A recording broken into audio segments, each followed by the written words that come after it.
নমস্কার শ্রোতা বন্ধুরা, গল্পের আসর চ্যানেলে আপনাদের সকলকে স্বাগত। আজ আপনারা শুনবেন লেখক হেমেন্দ্র কুমার রায়ের কলমে জয়ন্ত মানিক সিরিজের গল্প গোলক ধাঁধায় হত্যা রহস্য। তাহলে সঙ্গে থাকুন এবং শুনতে থাকুন গল্পের আসর।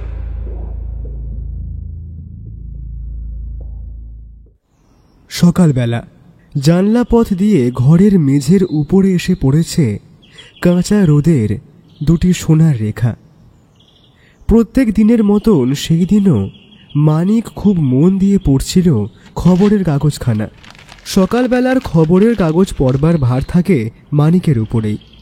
উল্লেখযোগ্য কোনো খবর থাকলেই সে জয়ন্তকে শোনাবার জন্যে পাঠ করত উচ্চ কণ্ঠে। জয়ন্ত টেবিলের সামনে চুপ করে বসেছিল। মধু এসে তাকে একখানা চিঠি দিয়ে গেল। খাম ছিঁড়ে সেই চিঠিখানা বের করে পড়তে পড়তে জয়ন্ত হঠাৎ ক্রুদ্ধস্বরে চিৎকার করে উঠল। খবরের কাগজ থেকে মুখ তুলে মানিক সবিস্ময়ে বললে, কি হলো গো বন্ধু, অগচ্ছা চক্রদে গর্জন কেন? জয়ন্ত সেই চিঠিখানা কুচি কুচি করে ছিঁড়ে ফেলে বললে, দেশে উচ্চশ্রেণীর অপরাধীর অভাব হয়েছে এই কথা মানি বটে, কিন্তু তা বলে আমার এমন অধঃপতন হয়নি ভালো মামলার অভাবে টাকার লোভে হারানো কুকুরের উদ্দেশ্যে ছুটোছুটি করব। তোমার কথার অর্থ বুঝতে পারছি না জয়। হারানো কুকুর আবার কি? এক সুবর্ণ গর্ধবের অর্থাৎ মস্ত ধনীর একটা আদরের কুকুর পথে হারিয়ে গিয়েছে। থানায় খবর দিয়ে তিনি জানিয়েছেন যে এই সারমেয় অবতারটিকে পুনর্বার আবিষ্কার করতে পারবে তাকে 5,000 টাকা পুরস্কার দেয়া হবে। সুন্দরবাবু চিঠি লিখে আমাকে এই মামলার ভার গ্রহণ করতে আদেশ দিয়েছেন। সেই সঙ্গে তিনি এই অমূল্য উপদেশটিও দিয়েছেন যে আপাতত আমাদের হাতে যখন ভালো মামলা নেই তখন এই সুযোগটি যেন আমরা ত্যাগ না করি। সুন্দরবাবুর যতই বয়স হচ্ছে তার বুদ্ধি যেন ততই তোতা হয়ে যাচ্ছে। তিনি কি জানেন না, ভগবানের আশীর্বাদে আমাদের অর্থের অভাব নেই। গোয়েন্দাগিরি করি আমরা নিতান্ত শখের খাতিরে। অর্থের লোভে কোনোদিনই আমরা কোনো সারমেয় অবতারের পশ্চাতে ধাবমান হব না। সুন্দরবাবু ঠিক সুন্দরবাবুর মতোই কথা বলেছেন। ও নিয়ে তোমার মাথা গরম করবার দরকার নেই। ও কথা ভুলে চুপ করে ওই চেয়ারের ওপরে গিয়ে বসো দেখি। আজকের কাগজে একটি শোনবার মতন খবর আছে, আমি পড়ি, তুমি শোনো। জয়ন্ত একখানা চেয়ারের উপরে বসে পড়ে খুশি হয়ে বললে, তাই তাই নাকি? তাহলে সুবর্ণ গর্ধব আর তার পলাতক কুকুরের কথা চলে যাক। আমি একান্ত মনে তোমারই পাঠ শ্রবণ করব। মানি খবরের কাগজখানা চোখের সামনে তুলে ধরে পড়তে লাগল। ভীষণ ঘটনা, অলৌকিক কাণ্ড। বাংলাদেশের সীমা রেখায় যেখানে সাঁওতাল পরগনা আরম্ভ হয়েছে সেইখানে মদনপুর নামে একখানা বড় গ্রাম বা ছোট শহর আছে।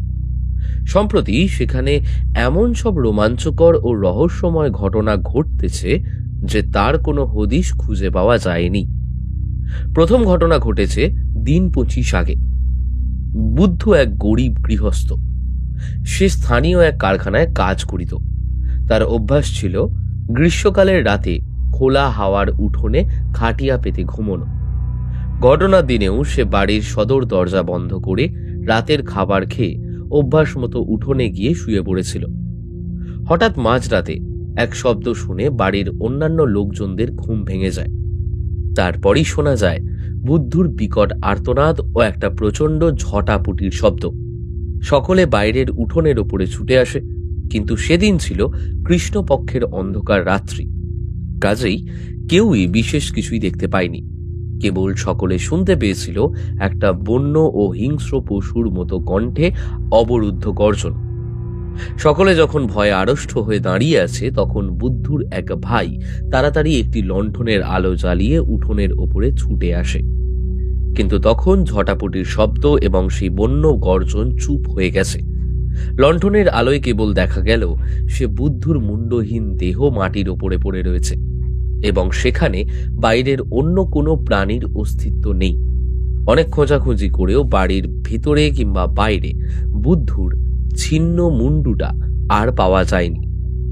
একটা বাঘ বা অন্য কোনো বন্য পশুর কাজ বলেই মনে করবার উপায় নেই, কারণ প্রথমত হত্যাকারী বাড়ির সদর দরজা গায়ের জোরে ভাঙিয়ে ভিতরে ঢুকেছিল। সাধারণত বাঘ বা অন্য কোনো বন্য পশু যেটা করে না। দ্বিতীয়ত, বুদ্ধুর রক্তে ভেজা মাটির উপরে পাওয়া গিয়েছে মানুষের হাতের ও পায়ের ছাপ। দ্বিতীয় ঘটনাটি ঘটেছে ওই গ্রামেরই কোনো মধ্যবিত্ত পরিবারের বাড়িতে। বাড়ি দোতলা, বাড়ির মালিক ছিলেন ওপর তলায় নিজেরই শোয়ার ঘরে। সেও ছিল কৃষ্ণপক্ষের রাত এবং ঘরের আলো ছিল নেভানো। ভয়াবহ চিৎকারে মালিকের স্ত্রী জেগে উঠে জড়ানো গলায় শুনিতে পান ঘরের মেঝের উপরে কারা যেন ধস্তাধস্তি করছে। সেই সঙ্গে আরও শোনা যায় অবরুদ্ধ গলায় হিংস্র গর্জন। মালিকের স্ত্রী স্বামীকে জাগাবার জন্য তার পাশে বিছানায় হাত দিয়ে দেখেন তার স্বামী বিছানার উপরে নাই। তখন তিনিও ব্যাকুল স্বরে আর্তনাদ করে ওঠেন এবং বাড়ির অন্যান্য লোকজনেরাও ছুটে এসে বাইরে থেকে দরজায় আঘাত করতে থাকে। তারপরেই দেখা যায় অপচ্ছায়ার মতো একটা মানুষের মূর্তি ঘরের জানলার ভেতর দিয়ে বিদ্যুৎ গতিতে বাইরের দিকে অদৃশ্য হয়ে গেল। দ্বিতীয় ঘটনার ক্ষেত্রেও পাওয়া গিয়েছে কেবল মালিকের মুন্ডুহীন দেহ এবং রক্তস্রোতের মধ্যে মানুষের হাতের ও পায়ের ছাপ। ঘরের প্রত্যেক জানলাই ছিল লোহার গড়াদের, কিন্তু একটা জানলার দুটি লোহার গড়াদে বাইরে থেকে কে বা কারা একেবারে দুমড়ে খুলে ফেলে দিয়েছিল। সেই গড়াদ দুটোকে পরে বাড়ির বাইরে রাস্তার উপরে পাওয়া যায়।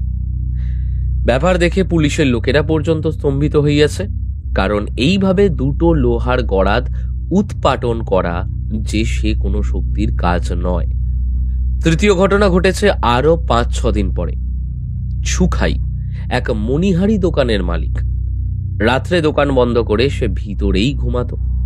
একদিন সকালে দেখা যায় সুখাইয়ের দোকান খোলা পড়ে রয়েছে। দোকান ঘরের মেঝের ওপর দিয়ে রক্তের ধারা বইছে এবং সুখাইয়ের কোনো খোঁজ নাই। এখানেও চাপ রক্তের মধ্যে পাওয়া গিয়াছে হাতের ও পায়ের ছাপ। পুলিশ পরীক্ষা করিয়া বলেছে প্রথম, দ্বিতীয় এবং তৃতীয় ঘটনা ক্ষেত্রে পাওয়া হাতের এবং পায়ের চিহ্নগুলো একই ব্যক্তির। প্রথম 2 ঘটনা ক্ষেত্রে হত্যাকারী কেবল ছিন্ন মুন্ডু নিয়ে পালিয়ে গিয়েছিল, কিন্তু তৃতীয়বারে সে নিয়ে গিয়েছে একটা গোটা মানুষকেই। মদনপুর এবং তার আশেপাশের গ্রামগুলির মধ্যে ভীষণ ভয়ের সঞ্চার হয়েছে। এই তিনটি নরহত্যার অর্থ কি? হত্যাকারী কোথাও কোনো মূল্যবান দ্রব্য স্পর্শ করেনি এবং নিহত কোনো ব্যক্তি ধনবান নয়। পুলিশ তদন্তে নিহত ব্যক্তিদের কোনো শত্রুরও সন্ধান পাওয়া যায়নি। তবে সে কেন হত্যা করে এবং হত্যার পর কেনই বা মৃতের ছিন্ন মুন্ডু বা দেহ নিয়ে অদৃশ্য হয়ে যায়? তদন্তে আরও একটি আশ্চর্য তথ্য প্রকাশ পেয়েছে। মুন্ডুহীন মৃতদেহ দুটোর কণ্ঠদেশে অস্ত্রাঘাতের কোনো চিহ্নই পাওয়া যায়নি। পাওয়া গিয়াছে কেবল ধারালো দাঁতের দাগ। দেখলেই বোঝা যায় কোনো হিংস্র জন্তু তীক্ষ্ণ দাঁতের সাহায্যে মুন্ডু দুটিকে দেহ থেকে বিচ্ছিন্ন করেছে। এটাও এক অদ্ভুত রহস্য। ঘটনাস্থলে পাওয়া যায় কেবল মানুষের হাতের ও পায়ের ছাপ, কিন্তু মানুষ কি কখনো অস্ত্রের সাহায্য না নিয়ে এমনভাবে মুন্ডুগুলোকে দেহ থেকে বিচ্ছিন্ন করতে পারে? এও যদি মানা যায় তাহলেও বলতে হয় এভাবে দেহকে মুন্ডুহীন করতে গেলে মানুষের পক্ষে দরকার হয় যথেষ্ট সময়। কিন্তু প্রথম 2 ঘটনা ক্ষেত্রে হত্যাকারী সে সময় পায় নাই। পুলিশ তদন্ত করে জানিয়েছে দুবারই হত্যাকারী আবির্ভূত ও অস্তহিত হয়েছে মাত্র মিনিট 3-4 মধ্যে। হত্যাকারী যে দানবের মতন মহাবলবান সে বিষয়েও সন্দেহ নাই। গায়ের জোরে সে সদর দরজা ভেঙেছে, 2 মোটা লোহার গড়া দুমড়ে খুলে ফেলেছে। কে এই ভয়াবহ হত্যাকারী? স্থানীয় বাসিন্দাদের দৃঢ় বিশ্বাস হত্যাকারী মানুষ নয় এবং ঘটনাগুলো হচ্ছে ভৌতিক ব্যাপার। কারোর মতে মদনপুরে পিশাচের আবির্ভাব হয়েছে, কারণ পিশাচেরাই এভাবে নররক্ত খেতে ভালোবাসে। স্থানীয় লোকেরা এত ভয় পেয়েছে যে সন্ধ্যের পর কেউ আর বাড়ির বাহিরে পা বাড়াতে ভরসা করছে না। বাড়ির ভেতর থেকেও নিরাপদ হওয়ার উপায় নেই, কারণ এই হিংস্র হত্যাকারী দরজা বা জানলার বাঁধও মানে না। প্রত্যেক বাড়ির লোকজনেরাই তাই একই সঙ্গে এক ঘরে বসে প্রায় রাত জেগেই সারা রাত কাটিয়ে দিচ্ছে। মদনপুরের জনহীন পথঘাট নিস্তব্ধ হলেও রাতে গৃহস্থরা থাকে অতি জাগ্রত। মানিকের পাঠ সাঙ্গ হল। জয়ন্ত চুপ করে বসে রইল খানিকক্ষণ। তারপর মৃদু স্বরে কেবল বললে, আশ্চর্য ব্যাপার বটে। কেবল আশ্চর্য কেন, অলৌকিক ব্যাপারও বলতে পারো। না, পৃথিবীতে যা ঘটে তাকে আমি অলৌকিক বা অপার্থিব ব্যাপার বলে মনে করি না। ওই ঘটনাগুলো শুনলে মনের ভিতরে অনেকগুলো প্রশ্ন জাগে, কিন্তু আমার বিশ্বাস উচিত মতো তদন্ত করলে প্রত্যেক প্রশ্নেরই স্বাভাবিক আর সঙ্গত উত্তর পাওয়া যেতে পারে। পুলিশ কিন্তু তদন্ত করে সদুত্তর দিতে পারেনি। কিন্তু পুলিশকে তুমি কি চেনো না মানিক? তার উপরে এক্ষেত্রে আবার তদন্ত করছে মফস্বলের পুলিশ। আমার কিন্তু এখনই মদনপুরে ছুটে যেতে ইচ্ছে করছে। আমারও, কিন্তু কেমন করে যাব? রহস্য ভেদ করবার জন্য কেউ তো আমাদের আহ্বান করেনি। নাই বা করলে আমরা তো অনায়াসেই মদনপুরে বেড়াতে যেতে পারি। তা পারি বটে। তাহলে যাবার চেষ্টা করব নাকি? সুন্দরবাবু, দিন কয়েকের জন্য ছুটি নিয়ে আমাদের সঙ্গে মদনপুরে বেড়াতে যাবেন? রাখো তোমার মদনপুর। এদিকে আমার প্রাণ যায়। ঝুনঝুনওয়ালা মারোয়ারি ক্রমাগত ফোন করে আমাকে আর হাঁপ ছাড়তে দিচ্ছে না। ঝুনঝুনওয়ালা? হ্যাঁ গো, হ্যাঁ। ওই যে আর একটা কুকুর হারিয়েছে। কুকুরের শোকে মানুষ যে এমন খেপে যায় তা আমি জানতুম না। জয়ন্ত, তুমি আমার চিঠি পেয়েছ তো? চুলো যাক আপনার চিঠি। ঝুনঝুনওয়ালা মারোয়ারি আর তার 5,000 টাকার পুরস্কার, ও ব্যাপারে আমি নেই। তার চেয়ে বসে পড়ুন, এই খবরের কাগজখানা পড়ুন। খবরের কাগজখানা পড়তে পড়তে সুন্দরবাবুর দুই চক্ষু ক্রমেই ছানা বড়ার মতন হয়ে উঠল। পড়া শেষ হলে পর ঘাড় নেড়ে তিনি বললেন, ঠিক ঠিক, আমারও সেই বিশ্বাস। অর্থাৎ? মদনপুরে পিশাচের আবির্ভাব হয়েছে। এসব পৈশাচিক কাণ্ড। এই পিশাচকে বন্দি করতে চান? পাগল, তুমি কি বলতে চাও জয়ন্ত? আমার এই কাঁচা মাথাটা আমি যেচে গিয়ে পিশাচের হাতে উপহার দান করব। আমরা আছি তো, আপনার ভয় কি? ভরসাই বা কি বাবা? পিশাচ কি তোমাদেরও মাথার দিকে দৃষ্টিপাত করবে না? দৃষ্টিপাত করবার আগেই তার হাতে পায়ে পড়বে বেরি। বাজে কথা রাখুন সুন্দরবাবু, ছুটি নিয়ে চলুন মদনপুরের দিকে। আমরা আপনাকে ছাড়ব না।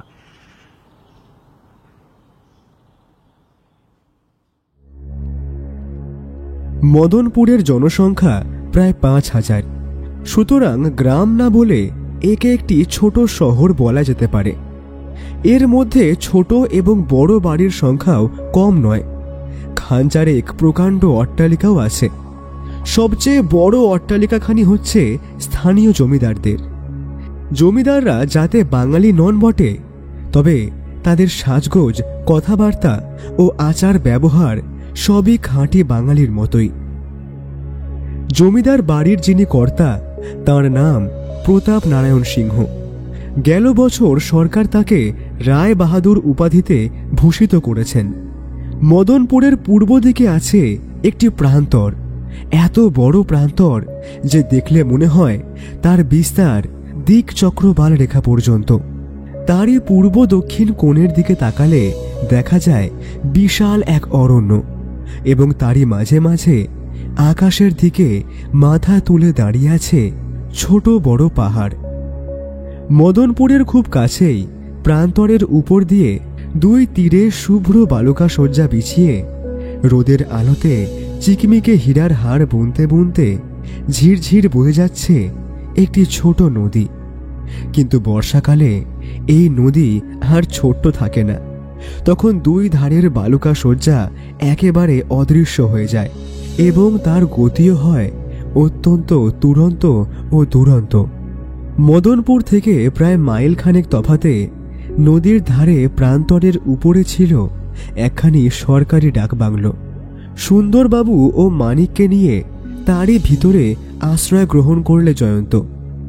মদনপুরে গিয়ে তারা পৌঁছেছিল খুব ভোরবেলায়, খানিক বিশ্রাম করে জয়ন্ত বললে, সুন্দরবাবু, যেসব আশ্চর্য ঘটনা আমরা খবরের কাগজে পড়েছি সেগুলো ঘটেছে বেশ কিছুদিন আগে, সুতরাং আপাতত ঘটনাস্থলে গিয়ে কোনো লাভ নেই।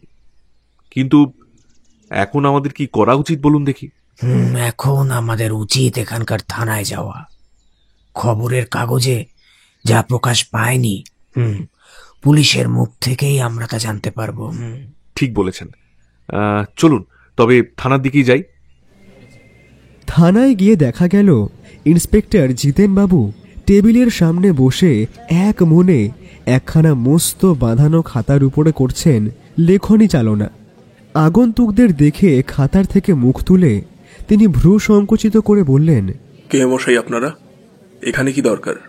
সুন্দরবাবু 2 পা এগিয়ে গিয়ে বললেন,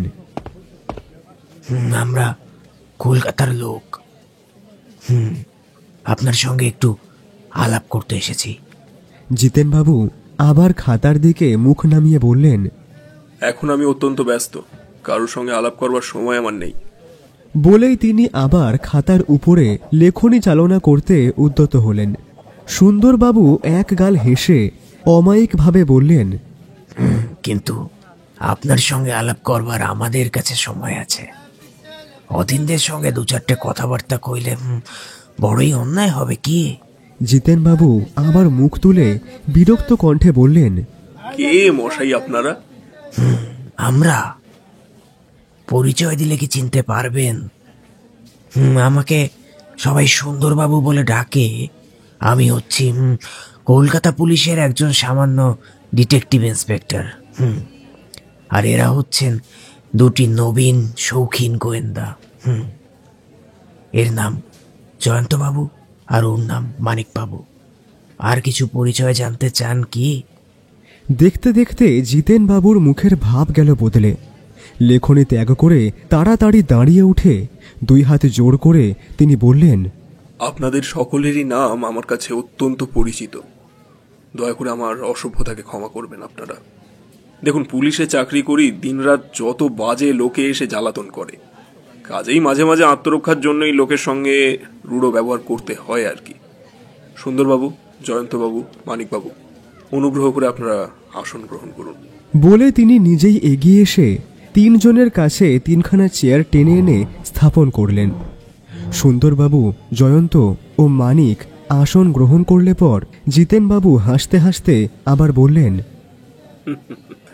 আপনারা যে কেন এখানে এসেছেন আমি তা বেশ অনুমান করতে পারছি।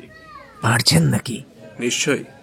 মদনপুরে যে আশ্চর্য ঘটনাগুলো ঘটছে খবরের কাগজে তাই পাঠ করেই আপনারা যে কৌতূহলী হয়ে এখানে ছুটে এসেছেন সে বিষয়ে আমার কোনো সন্দেহ নেই। যখন বুঝতেই পেরেছেন তখন আমাদের আর কোনো গৌরচন্দ্রিকা করবার দরকার নেই। কিন্তু জানেন মশাই, আমার কৌতূহল মোটেই প্রবল নয়। আমি এই পৈশাচিক কাণ্ডের ভেতরে আবির্ভূত হওয়ার জন্য একেবারেই প্রস্তুত ছিলাম না। জয়ন্ত আর মানিকই আমাকে জোর করে এখানে নিয়ে এসেছে। এই 2 ডানপিতে ছোকরার জন্য শেষটায় আমাকে বেঘরে প্রাণ হারাতে হবে দেখছি। জয়ন্তবাবু, মানিকবাবু, আপনারা দয়া করে এখানে এসেছেন বলে আমি অতিশয় আনন্দিত হয়েছি। আপনাদের কীর্তির কথা কে না জানে। এই রকম এক অদ্ভুত আর জটিল মামলায় আমি যদি আপনাদের সাহায্য পাই তাহলে নিজেকে কৃতার্থ বলে মনে করব। আমি তো মশাই হতভম্ব হয়ে গেছি। প্রাণপণে তদন্ত করেও কোনোই খেই পাচ্ছি না। সমস্তই ভৌতিক ব্যাপার বলে মনে হচ্ছে। সুন্দরবাবু, জানেন, এর আগেও আমরা ভৌতিক ব্যাপারের মধ্যে গিয়ে পড়বার সুযোগ পেয়েছি, কিন্তু ভূত সেখানে আমাদের মতো ক্ষুদ্র ব্যক্তির কাছেই রীতিমতো ঢিঠ হয়ে গিয়েছিল। তুমি বুঝি সেই মানুষ পিশাচ মামলাটার কথা বলছো? হ্যাঁ, কিন্তু সে কথা এখন থাক। জিতেনবাবু, এলাকার মামলার বিবরণ খবরের কাগজে যেটুকু পড়েছি, ইতিমধ্যে আপনি তার চেয়ে বেশি কিছু অগ্রসর হতে পেরেছেন কি? জিতেনবাবু হতাশভাবে মাথা নাড়তে নাড়তে বললেন, মোটেই নয় মশাই, মোটেই নয়। এ মামলার ভিতরে ঢোকবার শক্তি কোনো মানুষের আছে বলে আমি বিশ্বাস করি না। এক অসম্ভব মামলা। জয়ন্ত অল্পক্ষণ স্তব্ধ হয়ে রইল। তারপর ধীরে ধীরে বললে, জিতেনবাবু, খবরের কাগজের রিপোর্টে যেটুকু পড়েছি তার বেশি আর কিছুই আমি জানি না। হত্যাকারী প্রথম 2 ঘটনা ক্ষেত্রে মানুষের মুন্ডু নিয়ে পালিয়েছিল, কিন্তু তৃতীয় ঘটনা ক্ষেত্রে সে হত ব্যক্তির সমস্ত দেহটাকে সঙ্গে করে নিয়ে গিয়েছিল। এর কারণ কি আপনি বলতে পারেন? আমি কিছুই বলতে পারি না। আমি এখন অকুল সমুদ্রে পড়ে হাবুডুবু খাচ্ছি, বুঝেছেন মশাই? আমার কি মনে হয় জানেন, প্রথম 2 ঘটনা ক্ষেত্রেই আক্রান্ত 2 ব্যক্তির আর্তনাদ শুনে বাড়ির লোকজনেরা সবাই ছুটে এসেছিল। হত্যাকারী তাই সময়ের অভাবেই হত ব্যক্তিদের গোটা দেহ নিয়ে পালাতে পারেনি, তাড়াতাড়ি অদৃশ্য হয়েছিল তাদের মুন্ডু কেটে নিয়েই। কিন্তু তৃতীয় ঘটনা ক্ষেত্রে সুখাই ছিল একলা তার দোকান ঘরে শুয়ে। হত্যাকারীকে কেউ সেখানে বাধা দিতে আসেনি, তাই সে সুখাইয়ের গোটা দেহটাকে নিয়ে অদৃশ্য হয়েছিল ঘটনাস্থল থেকে। এর দ্বারা এমন কি প্রমাণিত হয় জয়ন্ত? কি প্রমাণিত হয় জানেন? হত্যাকারী ভূত প্রেত কিছুই নয়, সে হচ্ছে আমাদের মতন মানুষ। তোমার যুক্তির কোনো অর্থই আমি বুঝতে পারছি না। অর্থ খুবই সহজ। আপনারা এই ঘটনাগুলোকে ভৌতিক কাণ্ড বলে মনে করেছেন, কিন্তু এর মধ্যে অলৌকিকত্ব কিছুই নেই। প্রথম 2 ঘটনা ক্ষেত্রে হত্যাকারী তাড়াতাড়ি কেবল মুন্ডু ছিঁড়ে নিয়ে পালিয়ে গিয়েছিল কেন? সে পালিয়ে গিয়েছিল মানুষদের ভয়ে, কারণ আক্রান্ত ব্যক্তিদের চিৎকার শুনে বাড়ির লোকজনরা সবাই জেগে উঠেছিল। কিন্তু তৃতীয় ঘটনা ক্ষেত্রে দোকান ঘরে সুখাই ছিল একা। হত্যাকারী তাই কোনো বাধা না পেয়ে সুখাইকে হত্যা করে তার গোটা দেহটাকেও ঘটনাক্ষেত্রে রেখে যায়নি। এ থেকে কি বুঝতে হবে? বুঝতে হবে যে এই হত্যাকারী অমানুষ বা অলৌকিক নয়। মানুষের আক্রমণকে সে ভয় করে। মানুষ যেখানে বাধা দিতে পারে সেখানে সে পালিয়ে গিয়ে নিরাপদ হতে চায়। সুতরাং আপনারা জেনে রাখুন, এই মামলার ভিতরে পৈশাচিক বা ভৌতিক কোনো ব্যাপারই নেই। কিন্তু এভাবে দেহ চুরি করে হত্যাকারীর কি লাভ হবে? সেটা আমিও অনুমান করতে পারছি না। এ এক আশ্চর্য হত্যাকারী। এই খুন করবার পর মূল্যবান কিছুই চুরি করে না, চুরি করতে চায় কেবল লাশটাকেই। এমন উদ্দেশ্যহীনভাবে হত্যা দেখে আমার সন্দেহ হচ্ছে হত্যাকারী বোধহয় উন্মাদগ্রস্ত। আমারও মনে এইরকম একটা সন্দেহ জেগেছে। আচ্ছা জিতেনবাবু, হত্যাকারীর হাত পায়ের ছাপের মাপ আপনি নিয়েছেন তো? নিয়েছি বই কি, কিন্তু তার পদচিহ্নের মধ্যে একটু নতুনত্ব আছে। সে আবার কি? তার পায়ের গড়ন বিকৃত। খুব সম্ভবত সে ভালো করে হাঁটতে পারে না। এটা তো একটা মূল্যবান তথ্য। ঘটনাস্থলের বাইরে আর কোথাও কি আপনি অপরাধীর পদচিহ্ন আবিষ্কার করতে পেরেছেন? না। মদনপুর ছোট শহর, এখানে কি আপনি এমন কোনো লোকের খোঁজ নিয়েছেন যে খুঁড়িয়ে হাঁটে বা যার পায়ের গড়ন বিকৃত? অনেক খুঁজেছি মশাই, অনেক খুঁজেছি। মদনপুরের ভিতরে যত খোঁড়া আর যত বিকৃত চরণের অধিকারী আছে সকলকেই পরীক্ষা করে দেখেছি। এমনকি এই অঞ্চলে অন্যান্য গ্রামেও খোঁজ নিতে ছাড়িনি, কিন্তু তাদের কারুর সঙ্গে হত্যাকারীর পায়ের ছাপ মেলে না। ঠিক এই সময়ে একজন ভদ্রলোক বেগে ঘরের মধ্যে প্রবেশ করলেন। তার চোখ মুখ উদ্ভ্রান্ত ও আতঙ্কগ্রস্ত। রুদ্ধশ্বাসে তিনি চিৎকার করে বললেন, মশাই, মশাই, আমাদের সর্বনাশ হয়ে গেছে, আমাদের সর্বনাশ হয়েছে মশাই, আমাদের সর্বনাশ হয়েছে। ব্যাপার কি? গেল রাতে প্রতাপনারায়ণ বাবু আর তার স্ত্রীকে কারা খুন করে গিয়েছে। জিতেনবাবু তাড়াতাড়ি দাঁড়িয়ে উঠে সবিস্ময়ে বললেন, জমিদার প্রতাপনারায়ণ বাবু? হ্যাঁ মশাই, হ্যাঁ। কেবল খুন নয়, খুনিরা লোহার সিন্দুক খুলে 50,000 টাকার গয়না আর নগদ 20,000 টাকাও নিয়ে গিয়েছে। হ্যাঁ, এবারে আবার খুন আর চুরি একসঙ্গে? লাশ পাওয়া গেছে তো? না, ঘরময় রক্তের ঢেউ বইছে। প্রতাপনারায়ণ বাবু আর তার স্ত্রীর দেহ অদৃশ্য। পাওয়া গিয়েছে কেবল প্রতাপনারায়ণ বাবুর হাতের একটা কাটা আঙুল। ব্যাপার ক্রমেই গুরুতর হয়ে উঠছে। রায়বাহাদুর প্রতাপনারায়ণ সিংহ বড় জেসে লোক নন। এ অঞ্চলে তার মতন ধনী আর প্রতিপত্তিশালী জমিদার আর দ্বিতীয় নেই। সাধারণ মানুষের কল্যাণের কাজে তিনি টাকাও দান করেছেন যথেষ্ট। সকলেই তাকে ভালোবাসে আর শ্রদ্ধা করে। সাক্ষাৎ শয়তান ছাড়া আর কেউ তাকে আর তার স্ত্রীকে খুন করতে পারে না। তার মস্ত অট্টালিকায় পাহারা দেয় অনেক দারোয়ান। এমন জায়গায় ডবল খুন হলো কেমন করে? কিছুই আন্দাজ করতে পারছি না। আশ্চর্য। কেবল কি খুন মশাই? আবার ডবল লাশ চুরি। এ যে অসম্ভব কাণ্ড বলে মনে হচ্ছে। যিনি থানায় খবর দিতে এসেছিলেন জিতেনবাবু তাকে জিজ্ঞাসা করলেন, আপনি কে? জমিদার বাবুর ম্যানেজার। নাম? শ্রী সতীশচন্দ্র বসু। দেশ? হুগলি। কতদিন এখানে কাজ করছেন? 10 বছর। শুনেছি প্রতাপ নারায়ণ বাবু অপুত্রক। তার সম্পত্তির উত্তরাধিকারীকে? তার একমাত্র বিবাহিত কন্যা। মেয়ে আর জামাই জমিদার বাড়িতেই থাকেন। জামাইয়ের নাম কি? সূর্য শঙ্কর বাবু। তিনিও কি বড় ঘরের ছেলে? বংশগৌরব থাকলেও সূর্যবাবুর নিজস্ব আয় কিছুই নেই। আচ্ছা সতীশবাবু, রাত্রে যদি খুন হয়ে থাকে থানায় খবর দিতে এত দেরি হলো কেন? খুনের কথা প্রকাশ পেয়েছে এই খানিকক্ষণ আগেই। জমিদারবাবু আর তার স্ত্রী একটু বেশি বেলা পর্যন্ত ঘুমাতেন কিনা, তার ওপরে বাবুর শরীরটা কাল খুবই খারাপ ছিল, তাই বেলা 11টা পর্যন্ত তার খোঁজ আর কেউ নেয়নি। খুনের কথা প্রথমে কে জানতে পারে? বাবুর পুরনো চাকর বিশু। যে বাড়িতে এত লোকজন, রাত্রে কেউ সন্দেহজনক কোনো শব্দই শুনতে পায়নি? না, বাবু থাকতেন বাড়ির এক প্রান্তে। তিনি নির্জনতা প্রিয় ছিলেন বলে তার শোবার ঘরের কাছাকাছি কোনো ঘরেই কেউ বাস করতো না। ধরতে গেলে বাবুর মহলটা ছিল প্রায় বাড়ি থেকে বিচ্ছিন্ন। জমিদার বাবু কোন তলায় থাকতেন? দোতলায়। বাবুর ঘর ছিল দোতলায়। খুনিরা নিশ্চয়ই দলে ভারী ছিল, নইলে তারা দোতলা থেকে দুটো মৃতদেহ নিয়ে পালাতে পারত না। কিন্তু তারা কেমন করে ঘরের ভিতর ঢুকেছিল সেটা কিছু আন্দাজ করতে পেরেছেন?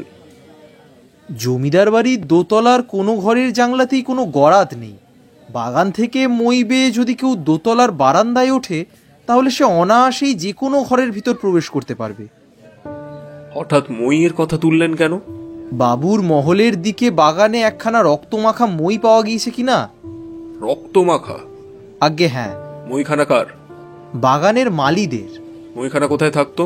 মালিদের ঘরের পাশেই। সতীশবাবু, আপনি বললেন জমিদার বাবুর শোবার ঘরের মেঝে হয়েছে রক্তময়। সেখানে একটা বিষয় লক্ষ্য করেছেন কি? কি বিষয় বলুন? রক্তের ভিতরে অনেকগুলো হাত আর পায়ের ছাপ। হাত আর পায়ের ছাপ? না মশাই, ওসব আমরা কিছুই দেখতে পাইনি। চারিদিকে দেখেছি খালি রক্ত আর জমাট জমাট রক্ত। আর খালি কি মেঝেই, ঘরের দেওয়ালের গায়েও তো রক্ত আর রক্তের ধারা।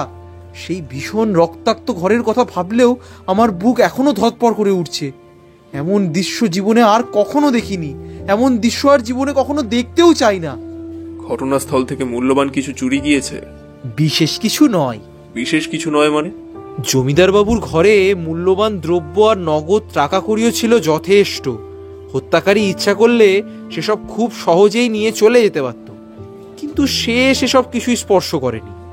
তবে জমিদার গৃহিণীর দেহের সঙ্গে যে অলংকারগুলি ছিল সেইগুলি অদৃশ্য হয়েছে, কিন্তু সেগুলির ওপর তো হত্যাকারীর বিশেষ লোভ থাকবার কথা নয়। কেন? জমিদার গৃহিণী ছিলেন একজন অত্যন্ত সাদাসিধে মানুষ। মূল্যবান অলংকার পরতে তিনি মোটেও ভালোবাসতেন না। সদবা বলে বাধ্য হয়ে আট পরে যে 2-4খানি গয়না পরতেন তার দাম বোধহয় কত 300-400 টাকার বেশি নয়। হত্যাকারী নিশ্চয়ই সেই তুচ্ছ গয়নার লোভে এমন ডবল খুন করতে আসেনি। সতীশবাবুর মুখের দিকে কিছুক্ষণ নীরবে তাকিয়ে থেকে জিতেনবাবু বললেন, আপনাকে তো বেশ বুদ্ধিমান ব্যক্তি বলেই মনে হচ্ছে। এর মধ্যেই এই হত্যাকাণ্ড নিয়ে আপনি বিলক্ষণ মস্তিষ্ক চালনা করেছেন দেখছি। হ্যাঁ, আপনি যথার্থ কথাই বলেছেন।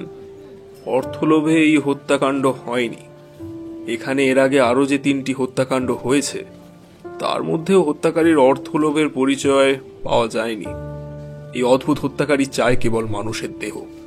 জিতেনবাবু চেয়ার থেকে উঠে দাঁড়িয়ে বললেন, আপাতত আমার কোনো জিজ্ঞাসা নেই। এইবার ঘটনাস্থলের দিকে যাত্রা করা যাক। সুন্দরবাবু, আপনারাও কি আমার সঙ্গী হবেন? আদেশ পেলেই সঙ্গী হতে পারি। বিলক্ষণ। এ আমার আদেশ নয়, বিনীত অনুরোধ। আপনি হচ্ছেন কলকাতা পুলিশের ডিটেকটিভ, আর জয়ন্তবাবুদের শক্তির কথা দেশের কে না জানে। আপনাদের সাহায্য লাভ করা বড় কম কথা নয়, জানেন তো। 10 মিলে করি কাজ, হারি জিতি নাহি লাজ। এবারেও যদি হারি তাহলে শ্রেষ্ঠদেরই সঙ্গে হারব। উপরওয়ালারা আর হুমকি দিতে পারবেন না। পুলিশের থানা থেকে জমিদার বাড়ি বেশি দূরে নয়। 10 মিনিটের মধ্যে সকলেই যথাস্থানে গিয়ে হাজির হলেন। প্রকাণ্ড একটা অট্টালিকা, দেখলেই মনে হয় যেন রাজার প্রাসাদ। আর সেই অট্টালিকার চারিধার ঘিরে রয়েছে অনেক বিঘে জমি জুড়ে মস্ত এক বাগান। সেই বাগানে খালি ফুলের গাছ নয়, বহু সুবৃহৎ বনস্পতির মতো বৃক্ষেরও অভাব নেই।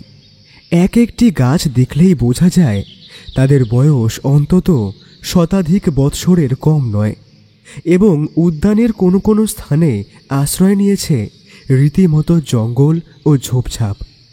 জয়ন্ত সেই দিকে সকলের দৃষ্টি আকর্ষণ করে বলল, দেখছি প্রতাপনারায়ণবাবু তার বাগানের সবটাকেই নিজের আয়ত্তের মধ্যে আনতে পারেননি।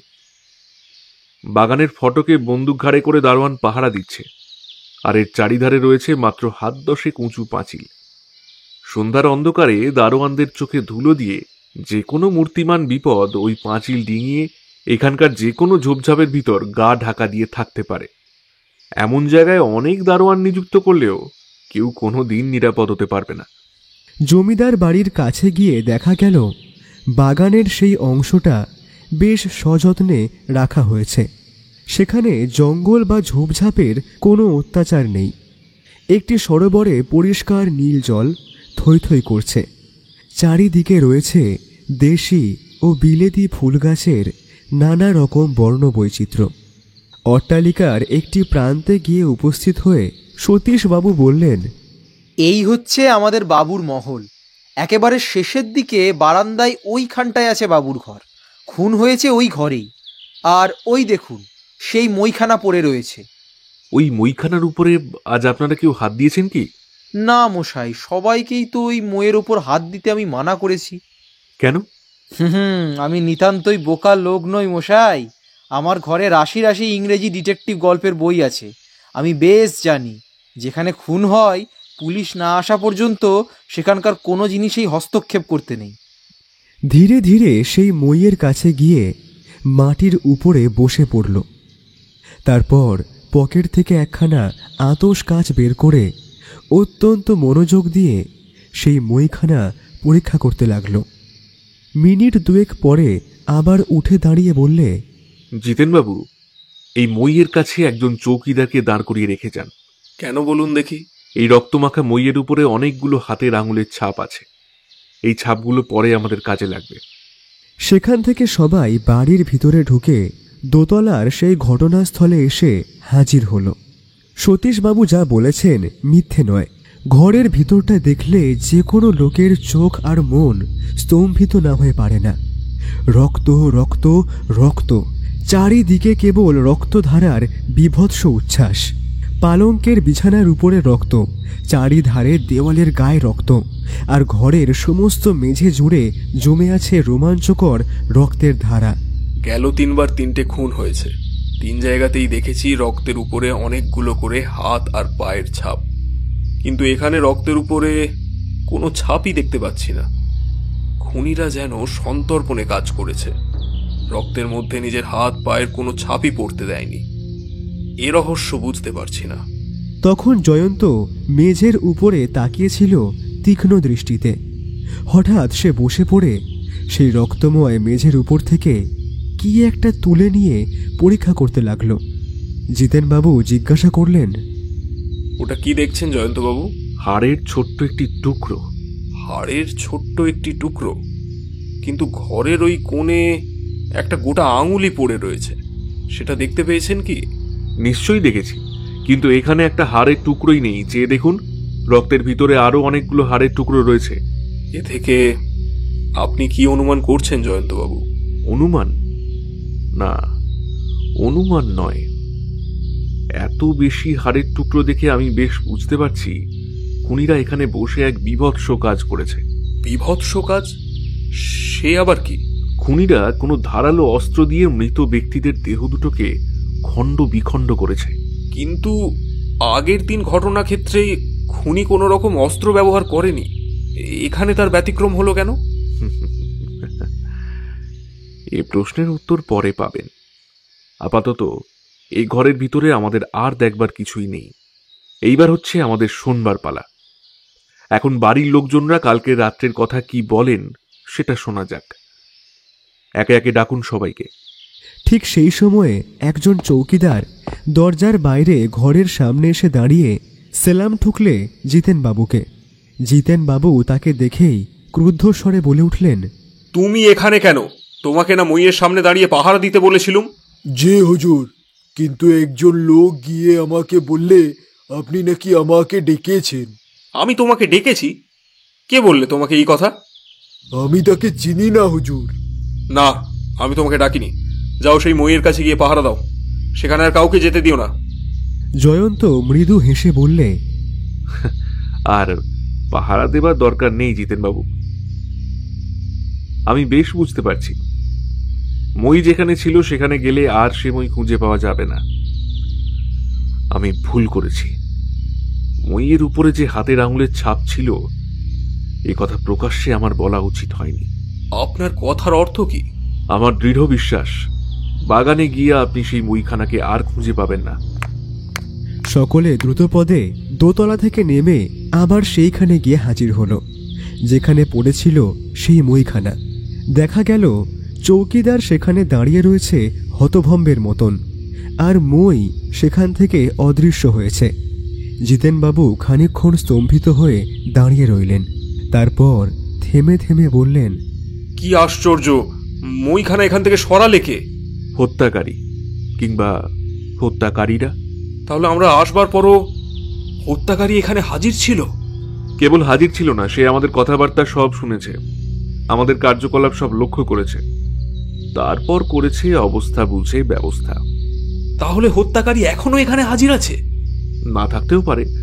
কার্যোদ্ধারের পর বুদ্ধিমানরা বিপজ্জনক স্থানে অপেক্ষা করে না। না মশাই, না, আমার বিশ্বাস অন্যরকম। প্রতাপবাবুর জামাই সূর্যবাবু কোথায়? তাকে এখানে ডেকে আনো। জিতেনবাবু, হঠাৎ সূর্যবাবুকে ডাকলেন কেন? প্রতাপবাবুর অবর্তমানে সূর্যবাবু তো বাড়ির কর্তা। আমি আগে তাকেই গোটা কয়েক প্রশ্ন করতে চাই। যে লোকটি সূর্যবাবুকে ডাকতে গিয়েছিল অল্পক্ষণ পরে সে ফিরে এসে বললে, সে কি?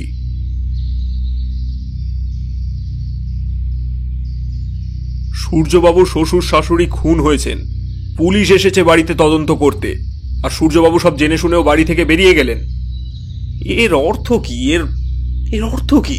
জিতেনবাবু, আপনি সুন্দরবাবুকে নিয়ে তদন্তে নিযুক্ত থাকুন। মানিককে নিয়ে আমি একটু এদিকে ওদিকে ঘুরে আসি। হঠাৎ তোমার এদিকে ওদিকে ঘুরবার শখ হলো কেন বলো দেখি? এখানকার রহস্যময় ব্যাপার দেখে আমি দস্তুর মতো হতভম্ব হয়ে গিয়েছি। খানিকটা সুশীতল বায়ু সেবন না করলে মস্তিষ্ক আমার প্রকৃতিস্থ হবে না। অন্য তদন্তের আগে আমি চাই সূর্যবাবুকে। কেন? তার উপরে আমার সন্দেহ হচ্ছে। কিরকম সন্দেহ? আমার বোধ হচ্ছে পুলিশের প্রশ্ন এড়াবার জন্যই সূর্যবাবু এখান থেকে সরে পড়েছেন। তিনি পুলিশের প্রশ্ন এড়াতে চাইবেন কেন? কে বলতে পারে এই খুনের সঙ্গে তিনিই কোনো না কোনো দিক দিয়ে জড়িত নেই? আপনার সন্দেহ সত্য হতেও পারে, আবার নাও হতে পারে। আপাতত এসব নিয়ে আমার মাথা কামাবার শক্তি নেই। এসো মানিক। মাথা নিচু করে যেন কি ভাবতে ভাবতে জয়ন্ত অগ্রসর হল। মানিক চলল পিছনে পিছনে। খানিকটা এগিয়ে গিয়ে মানিক বললে, বন্ধু, হঠাৎ তুমি মিথ্যে কথা বললে কেন? কি মিথ্যা কথা? ওই যে বললে এখানকার ব্যাপার দেখে তুমি হতভম্ব হয়ে গিয়েছো। এত সহজে তুমি হতভম্ব হবে এমন অসম্ভব কথা আমি বিশ্বাস করতে রাজি নই। সাবাস ভায়া, তুমি ঠিক ধরেছ। তাই তো কথায় বলে, শালুক চিনেছে গোপাল ঠাকুর। তোমাকে আমি চিনব না তো চিনবেটা কে? এও ঠিক। দেখো মানিক, মইয়ের উপরে রক্তমাখা আঙুলের ছাপ আছে, প্রকাশ্যে এই কথা বলেছিলুম বলেই মইখানা এখান থেকে অদৃশ্য হয়েছে। আবার মনের কথা প্রকাশ করে দ্বিতীয়বার আমি বিপদে পড়তে চাই না। বিপদ? কিসের বিপদ? হত্যাকারীর চর এখনো হয়তো এখানে হাজির আছে। তাতে হয়েছে কি? মই কোন দিকে গিয়েছে আমি জানতে পেরেছি। কেমন করে? মাটির দিকে চেয়ে দেখো। নিচের দিকে তাকিয়ে মানিক বললে, মাটির ওপরে দেখছি তো পাশাপাশি দুটো সরল রেখার দাগ। হ্যাঁ, খুনিদের কেউ মইখানাকে মাটির উপর দিয়ে টেনে নিয়ে গিয়েছে।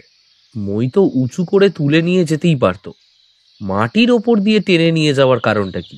সে হেঁট হয়ে মইখানাকে নিয়ে গিয়েছে। কেন? চারিদিকে সতর্ক পাহারা সকলের চোখকে যে ফাঁকি দিতে চেয়েছিল। দুটো সরল রেখা ধরে তারা মাটির উপর দিয়ে অগ্রসর হতে লাগল।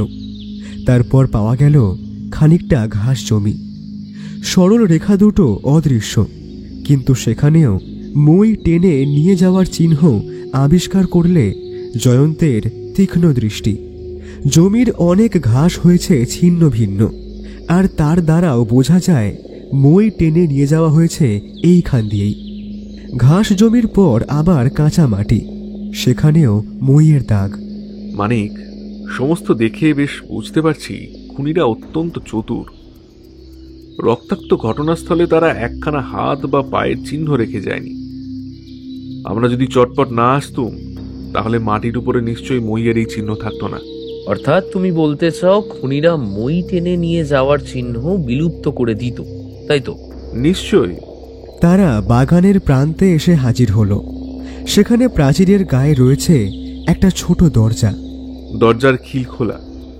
মই নিশ্চয়ই এই দরজা দিয়েই বাইরে গিয়েছে।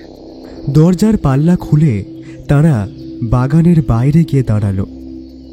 সেখানে খানিকটা খোলা জমির পর দেখা যাচ্ছে একটা বিস্তীর্ণ জলাভূমি, তার ওপারে রয়েছে সবুজ বন। এখানে মাটির উপরে আর মইয়ের চিহ্ন নেই। তারা নিজেদের নিরাপদ ভেবে এখানে এসে সোজা হয়ে দাঁড়িয়ে মইখানাকে নিয়েছিল কাঁধের ওপরে। এগিয়ে চলো মানিক, এগিয়ে চলো। জলাভূমির প্রান্তে মাটি হবে স্যাঁতস্যাঁতে। দেখা যাক তার উপরে কোনো পায়ের চিহ্ন আবিষ্কার করা যায় কিনা। জয়ন্ত, একটা কথা আমার মনে হচ্ছে। কি? সূর্যবাবু এই হত্যাকাণ্ডের সঙ্গে সত্যি সত্যি জড়িত কিনা। কেন তুমি এমন সন্দেহ করছো? প্রতাপ নারায়ণের আর তার স্ত্রীর মৃত্যুর পর থেকে তিনি সম্পত্তির অধিকারী হবেন। বেশ, তারপর? বাড়িতে পুলিশ আসছে শুনেই তিনি সরে পড়েছেন। নিশ্চয়ই তার পাপী মন। একেবারে নিশ্চয়ই বলে ফেললে। কেন বলবো না? সূর্যবাবু জানতেন প্রতাপ নারায়ণের একমাত্র উত্তরাধিকারী হবেন তিনি। স্বাভাবিকভাবে যে সম্পত্তি তার হস্তগত হবে তার জন্য তিনি এমন একটা বীভৎস বিয়োগাস্ত নাটকে দুরাত্মার ভূমিকায় অভিনয় করবেন কেন? তবে কেন তিনি পুলিশ থেকে পালিয়েছিলেন? মানিক, এত সহজে তুমি মানুষের বিচার করো না। তবে এইটুকু বলতে পারি, হয়তো তোমার সন্দেহ মিথ্যা নয়। সূর্যবাবু হয়তো পুলিশ দেখেই পালিয়ে নিজের চূড়ান্ত দৃষ্টান্ত নিয়েছেন। আবার এটাও হতে পারে সূর্যবাবুকে পাওয়া যাচ্ছে না অন্য কোনো কারণে। এমনকি অন্য কোনো কারণ থাকতে পারে? জানি না, আপাতত ওসব কথা নিয়ে আলোচনা করবারও দরকার নেই। এই আমরা জলাভূমির কাছে এসে পড়েছি। দেখো মানিক, যা ভেবেছি তাই। স্যাঁতস্যাঁতে মাটির উপরে রয়েছে মানুষের পদচিহ্নের পর পদচিহ্ন। জয়ন্ত তৎক্ষণাৎ সেইখানে বসে পড়ল।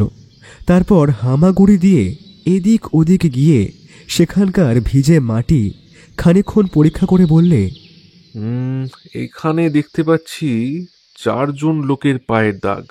আরও কিছুটা এগিয়ে জয়ন্ত উত্তেজিত কণ্ঠে বললে, মানিক, মানিক, এ কি ব্যাপার?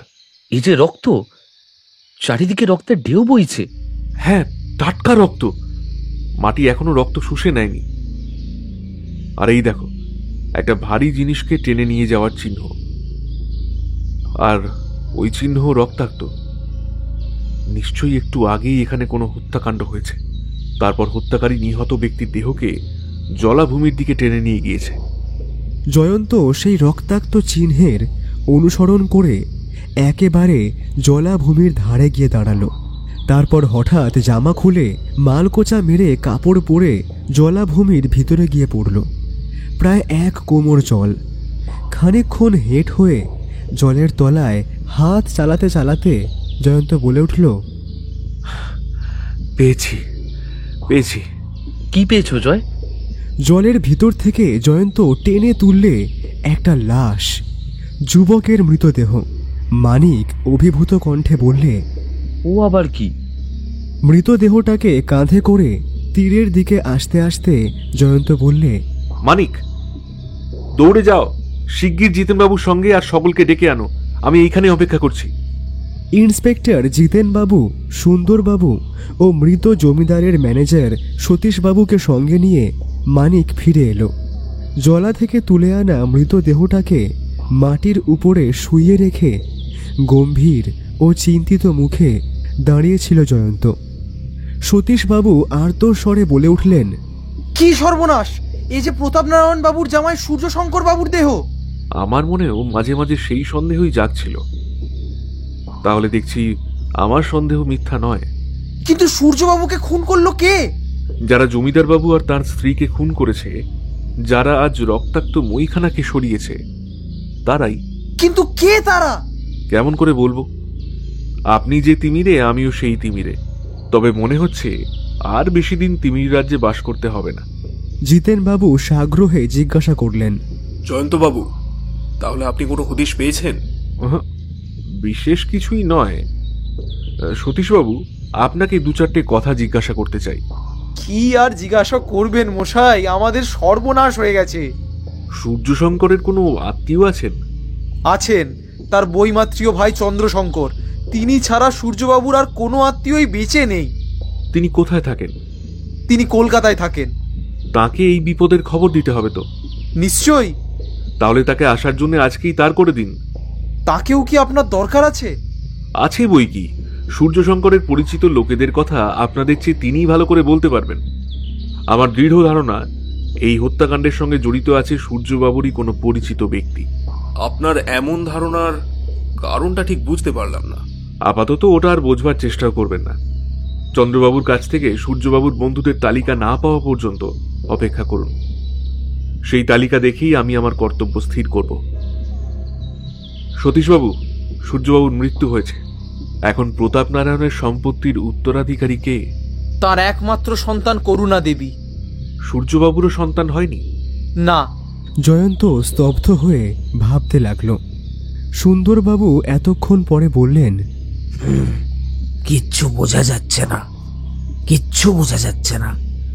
মদনপুরে হত্যার পর হত্যা হচ্ছে, হত্যাকারী কোথাও দাঁত দিয়ে কামড়ে ছিঁড়ে নরমুণ্ড নিয়ে সরে পড়ছে, কোথাও নিয়ে যাচ্ছে গোটা লাশটাকেই, আবার কোথাও তারা ঘটনাস্থলে বসেই খুনের পর লাশ কেটে টুকরো টুকরো করে সঙ্গে নিয়ে যায়, আবার কোথাও বা তারা লাশ ফেলে দেয় জলের ভিতরে, কোথাও বা ঘটনাস্থলে রক্তধারার মধ্যে তাদের হাতের বা পায়ের কোনো চিহ্নই পাওয়া যায় না, আবার কোথাও বা পাওয়া যায় হাতের আর বিকৃত পায়ের চিহ্ন। হত্যাকারী কোথাও খুব সাবধান, আবার কোথাও অত্যন্ত অসাবধান। সুন্দরবাবু, আপনার দৃষ্টির তীক্ষ্ণতা দেখে খুশি হলাম। আমিও এখানকার হত্যাকাণ্ডগুলোর ভেতরে এইসব বিশেষত্ব লক্ষ্য করেছি। কেবল লক্ষ্য নয়, একটা বড় সত্যও আবিষ্কার করেছি। বলো কি? বড় সত্য? ছোট নয়, মেজ নয়, একেবারে বড় সত্য।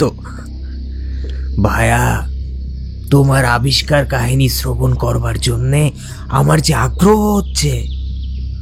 আপনার ওই অসাময়িক আগ্রহকে তাড়াতাড়ি দমন করে ফেলুন সুন্দরবাবু। যথাসময়ে সত্য হবে সব প্রকাশ। সুন্দরবাবু অভিমান ভরে বললেন, ওই তো তোমার চিরকেলে দোষ জয়ন্ত। তুমি সর্বদাই আমাদের অন্ধকারে ফেলে রাখতে চাও। আমরা কি পেঁচা? আমরা কি ভালোবাসি অন্ধকারকে? আচ্ছা, লোক যা হোক। মানিক চিমটি কাটবার সুযোগ পেয়ে বললে, মোটেই তা নয় সুন্দরবাবু। নরহস্তিকে পেচক বলে সন্দেহ করবে জয়ন্তের চোখ এখনো এত বেশি খারাপ হয়নি। সুন্দরবাবু দুই চক্ষু পাকিয়ে বললেন, আমার দেহ নিয়ে ব্যঙ্গ করবার অধিকার তোমার নেই মানিক। মানিক কি একটা বলতেই যাচ্ছিল, কিন্তু জয়ন্ত তাকে বাধা দিয়ে ভর্ৎসনার স্বরে বললে, মানিক, চুপ করো। তোমার কি স্থানকাল পাত্র জ্ঞান নেই? আমাদের চারিদিকেই ট্র্যাজেডির দৃশ্য। আমাদের সামনেই পড়ে রয়েছে এক বিশিষ্ট ব্যক্তির মৃতদেহ। এখন কি চটুল কথা কাটাকাটি করবার সময়? ছি ভাই, আমি ভুলে গিয়েছিলাম, আমাকে ক্ষমা করো। মানিকের কাঁধের উপরে একখানি হাত রেখে জয়ন্ত স্নিগ্ধ স্বরে বললে, ভাই মানিক, অন্যায় স্বীকার করে যে ক্ষমা চাইতে পারে সেই দেয় যথার্থ মনুষ্যত্বের পরিচয়। তুমি হচ্ছ খাঁটি মানুষ, তা কি আমি জানি না? সুন্দরবাবু, আপনিও আমাকে ক্ষমা করুন। আরে যাও হে যাও। কে তোমাকে ক্ষমা করতে চায়? তুমি কি ক্রিমিনাল? আমি কি জানি না তুমি আমাকে ভালোবাসো? তবে মাঝে মাঝে তুমি আমাকে নিয়ে কিছু মজা করতে চাও, আর সে মজায় মজতে আমি রাজি না হয়ে আমার মেজাজ যায় বিগড়ে। এই যা মুশকিল। জিতেনবাবু যেন আপন মনেই বিড়বিড় করে বললেন, ঘাড়ে আবার একটা নতুন খুনের মামলা চাপলো। 6টা খুনের মামলা। এতগুলো মামলার ভার সইতে পারে আমার ঘাড় এমন শক্ত নয়। এখন আমার কর্তব্য কি আমি নিজেই বুঝতে পারছি না। শুনুন জিতেনবাবু, এখন আপনার প্রথম কর্তব্য হচ্ছে জলাভূমির স্যাঁতস্যাঁতে মাটির উপরে যে পায়ের ছাপগুলো আছে তার ছাঁচ তুলে নেওয়া। লক্ষ্য করলে দেখবেন সেগুলো যাদের পদচিহ্ন তাদের কারোরই পা বিকৃত নয়। আরে মশাই, পদচিহ্নের ছাঁচ আর কত তুলবো? খুনির টিকি দেখবার জো নেই। ছাঁচ নিয়ে কি ধুয়ে খাবো? ব্যস্ত হবেন না মশাই, ব্যস্ত হবেন না। আপনার মুখে মামলার সব কথা শুনে আর এখানকার পায়ের দাগগুলো দেখে আমি একটা সিদ্ধান্তে এসে উপস্থিত হয়েছি। সেসব নিয়ে পরে আলোচনা করলেও চলবে। আপাতত শুনুন আর একটা কথা। বলুন। আজ রাত্রে আমাদের লুকিয়ে এই জমিদার বাড়িতেই বাস করতে হবে। কেন? প্রশ্ন করবেন না, উত্তর দেওয়ার সময় এখনো হয়নি। খালি আজ নয়, হয়তো এখনো উপরোপরি কয়েক রাত ধরেই আমাদের এখানে পাহারা দিতে হবে। খুনিকে ধরবার এর চেয়ে সহজ উপায় আর নেই। তুমি কি বলছো হে জয়ন্ত?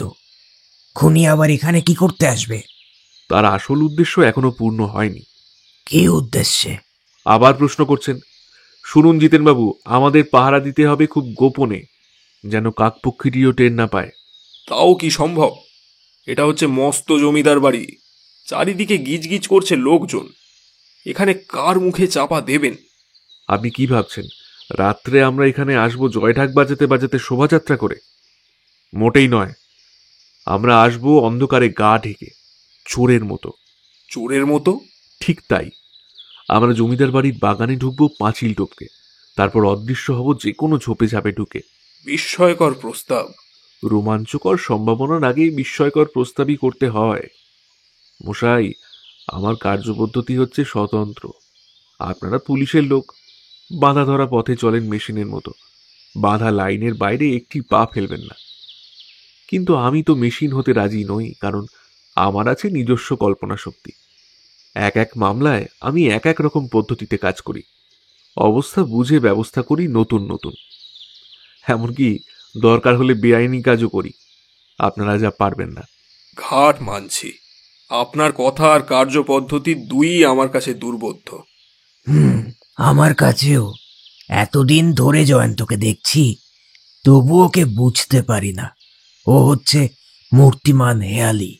জিতেনবাবু, আপনাকে আর এক কাজ করতে হবে। বেআইনি কাজ নয় তো? না না, আজকেই জাল ফেলে জলাভূমিটা পরীক্ষা করবার ব্যবস্থা করুন। কেন? আমার সন্দেহ হচ্ছে হত্যাকারীরা প্রতাপ নারায়ণ বাবু আর তার স্ত্রীর খণ্ড বিখণ্ড দেহ হয়তো ওর মধ্যে ফেলে দিয়ে গিয়েছে। আপনার সন্দেহ হয়তো মিথ্যা নয়। বেশ, আজকেই এর ব্যবস্থা করব। সেই রাত্রি আকাশে ছিল এক ফালি চাঁদ, কিন্তু রাত্রি গভীর হওয়ার আগেই হলো অদৃশ্য। চারিদিকে ঝরতে লাগলো নিবিড় অন্ধকারের ঝর্ণা। দেখা যায় না কোলের মানুষ, দেখা যায় না অন্য কিছু। অবশ্য একটা দৃশ্য কিছু কিছু দেখা যায়। কালির পটে আরো ঘন কালি দিয়ে আঁকা বড় বড় গাছগুলোর ঝাপসা পত্রছত্র। থেকে থেকে প্রবল বাতাসের তাড়নায় সেখানে জাগছিল আর্ত মর্মর স্বর। চারিদিকে নিঝুম, ঘুমিয়ে পড়েছে পৃথিবী। ওরই মধ্যে নীরবতাকে শব্দিত করে মাঝে মাঝে সাড়া দিয়েছে পেচকের কণ্ঠ। মাঝে মাঝে ভেসে এসেছে শৃগাল সভার কোলাহল।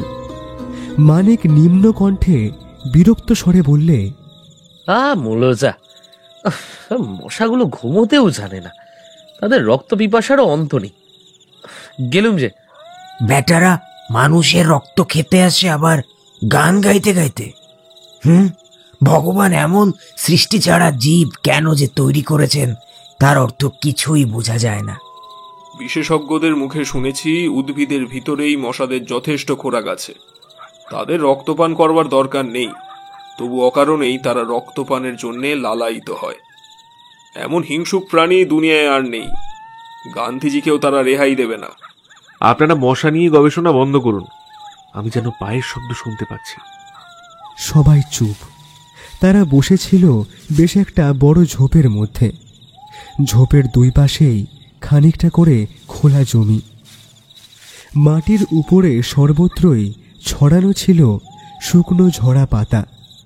কিছু দূরে মড়মড় করে শব্দ হচ্ছে, যেন কে বা কারা মারিয়ে মারিয়ে আসছে সেই শুকনো পাতা। সকলে রুদ্ধশ্বাসে অপেক্ষা করতে লাগল। একটু পরেই একদিকের খোলা জমির উপরে দেখা গেল কয়েকটা অস্পষ্ট চলন্ত ছায়া, পরে পরে 10টা ছায়া। তারা এতটাই নীরব যে ওই শুকনো পাতাগুলো না থাকলে তাদের অস্তিত্ব কারুর দৃষ্টি আকর্ষণ করত না। যেই দিকে জমিদার বাড়ি আছে তারা সেই দিকে চলে গেল একে একে। জিতেনবাবু চুপি চুপি বললেন, ধন্য জয়ন্তবাবু, আপনার কি সঠিক আন্দাজ! ওরা যে আবার জমিদার বাড়ি আক্রমণ করতে আসবে, আমি তো এটা কল্পনাও করতে পারিনি। তার মানে আপনার কল্পনা শক্তি নেই? স্বীকার করছি, কিন্তু ওদের উদ্দেশ্য কি? হত্যা। আবার হত্যা? কাকে? পরে বলবো, এখন কথার সময় নয়। আসুন আমরা ঝোপ ছেড়ে বেরিয়ে পড়ি। তারপর? লোকগুলো এইবারে জমিদার বাড়ির ভিতরে ঢোকবার চেষ্টা করবে, কিন্তু কিন্তু তার আগেই ওদের গ্রেপ্তার করতে হবে। ওইদিকে এগিয়ে চলুন। বাজান আপনার বাঁশি। জিতেনবাবুর বাঁশি তীক্ষ্ণ স্বরে বেজে উঠল। সঙ্গে সঙ্গে জেগে উঠল বাগানের চারিধার। নানা ঝোপ ঝাপ আনাজ কানাজ থেকে আত্মপ্রকাশ করল দলে দলে সশস্ত্র পুলিশের লোক। দিকে দিকে উঠল দ্রুত পদশব্দ। টর্চগুলো জেলে ছুটুন সবাই। রাত্রের অন্ধকারে গা ঢেকে যারা এখানে অনধিকার প্রবেশ করেছে এই অভাবনীয় ও আকস্মিক আক্রমণের জন্য, তারা একেবারেই প্রস্তুত ছিল না। অত্যন্ত হতভম্ব হয়ে কোনো রকম বাধা দেওয়ার চেষ্টা না করেই তারা বিশৃঙ্খলভাবে এদিক ওদিক দিয়ে পলায়নের চেষ্টা করলে, কিন্তু পালাতে পারলে না। পুলিশের বেড়া জালে তাদেরকে বন্দী হতে হলো। জয়ন্ত তাদের উপরে টর্চের আলো ফেলে বললে, দেখছি এরা 9 জন, কিন্তু আমরা এদিকে আসতে দেখেছি 10টা ছায়ামূর্তিকে। আরেকজন কোথায় গেল? হঠাৎই খানিক তফাৎ থেকে শোনা গেল রিভলভারের শব্দ এবং মানুষের আর্তনাদ। জয়ন্ত বেগে সেই দিকে দৌড়ে গেল, আর তার পিছনে পিছনে সুন্দরবাবু, জিতেনবাবু এবং মানিকও। তাদেরকে বেশি দূরে যেতে হলো না। একটা লোক ডান হাত দিয়ে বাঁ কাঁধ চেপে ধরে মাটির উপরে বসে আছে। সে চৌকিদার। জিতেনবাবু বললেন, ব্যাপার কি? একজন এই দিক থেকে পালাচ্ছিল হুজুর, আমি তাকে ধরবার চেষ্টা করি, সে আমাকে গুলি ছুড়ে জখম করে পালিয়ে গিয়েছে হুজুর, সে আমাকে গুলি করে পালিয়ে গিয়েছে। কোন দিকে গিয়েছে সে? এখন আরো প্রশ্ন করে লাভ নেই। পলাতককে আজ খুঁজে পাওয়া অসম্ভব। চলুন আমরা ফিরে যাই। গোলমাল শুনে সতীশবাবুও নিচে নেমে এসেছেন। তিনি বললেন, আজ আবার এই কি কাণ্ড! এই অযাচিত অতিথিরা আজ আবার আপনাদের ধন্য করতে এসেছিলেন। ভালো করে দেখুন দেখি এই মহাত্মাদের কাউকে চিনতে পারেন কিনা। সকলের মুখের উপরে চোখ বুলিয়ে সতীশবাবু বললেন, এদের তো দেখছি গুন্ডার মতন চেহারা। না মশাই, এদের কাউকে এ জন্মে আমি দেখিনি। এরা এ অঞ্চলের লোকই নয়। জয়ন্ত তাদের দিকে ফিরে বললে, ওগো বাছারা, তোমাদের যে বন্ধুটি লম্বা দিয়েছেন তার নামটি বলবে কি? কেউ কোনো জবাব দিলে না। হ্যাঁ, বাপু বাছা বললে তোমরা যে জবাব দেবে না তা আমি জানি। যাক, তোমাদের মুখ খোলবার উপায় পুলিশের হাতে আছে, আমাকে ভাবতে হবে না। আচ্ছা সতীশবাবু, কাল আপ বা ডাউনের প্রথম ট্রেন এখানকার স্টেশনে কখন আসবে? সকাল 7টার সময়। উত্তম। এখন রাত 3:30, ভোর হতে আর বেশি দেরি নেই। সতীশবাবু, মোটর প্রস্তুত রাখুন। সকাল 6:30টার ভিতরে আমার সঙ্গে আপনাকে স্টেশনে গিয়ে পৌঁছতে হবে। আমাকেও? আপনি আসল অপরাধীকে শনাক্ত করবেন।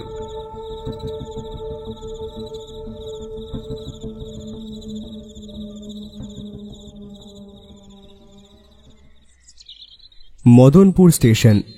সকাল 7টার গাড়ি এখনো আসেনি। একখানা মোটর স্টেশনের সামনে এসে থামল।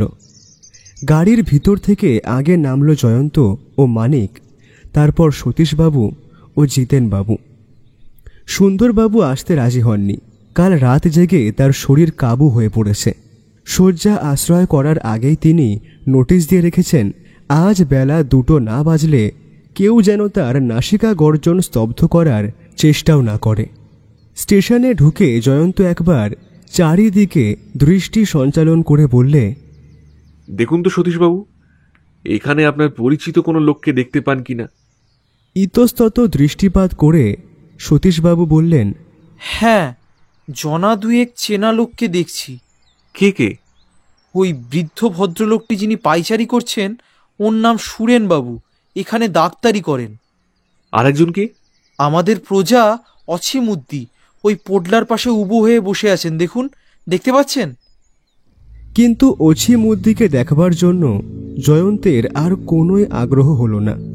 সতীশবাবুর হাত ধরে পায়ে পায়ে এগিয়ে জয়ন্ত ওয়েটিং রুমের সামনে গিয়ে দাঁড়ালো।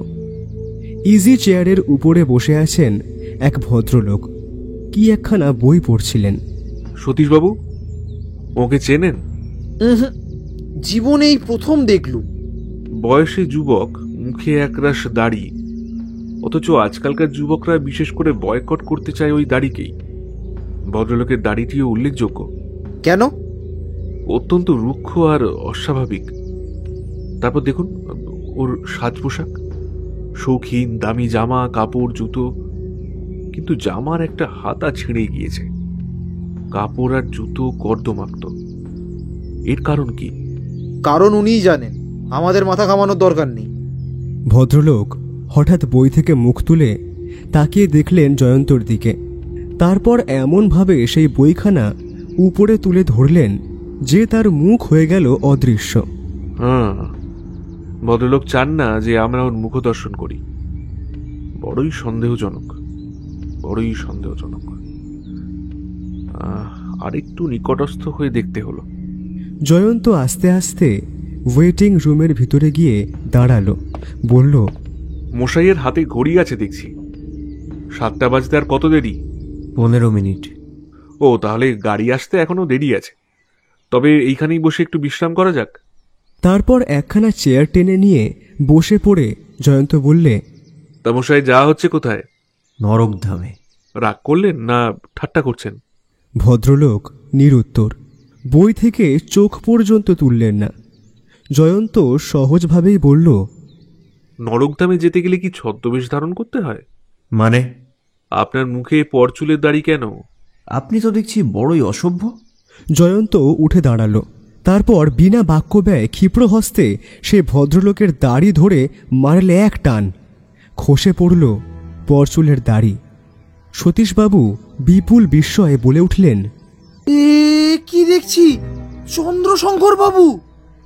চন্দ্রশঙ্কর তাড়াতাড়ি প্রস্থান করবার চেষ্টা করলে, কিন্তু জয়ন্ত এক লাফ মেরে তার উপরে গিয়ে পড়ল এবং নিজের বলিষ্ঠ বাহু দিয়ে তাকে সজোরে জড়িয়ে ধরে বললে, মানিক, খুঁজে দেখো, এর কাছে বোধহয় রিভলভার আছে। চন্দ্রশঙ্করের জামার তলায় সত্যি সত্যি পাওয়া গেল একটা রিভলভার। ইন্সপেক্টর বাবু, চন্দ্রশঙ্কর বাবুকে আমি আপনার হাতে সমর্পণ করলুম। চন্দ্রশঙ্কর গর্জন করে বললে, কি অপরাধে? প্রতাপ নারায়ণ বাবু তার স্ত্রী আর আপনার ভ্রাতা সূর্যশঙ্করকে হত্যা করার জন্য। আপনারা কি বিনা প্রমাণেই আমাকে গ্রেপ্তার করতে চান? আপনারা কি পাগল? প্রমাণের জন্য তোমাকে ভাবতে হবে না চন্দ্রশঙ্কর, তোমার দলবল ধরা পড়েছে। প্রাণে বাঁচবার জন্য তাদের কেউ না কেউ রাজার সাক্ষী হবে নিশ্চয়ই। জলার নরম মাটিতে অনেকগুলো পায়ের ছাপ পাওয়া গিয়েছে, খুব সম্ভবত তার ভিতরে তোমার পদচিহ্ন খুঁজে পাওয়া যাবে।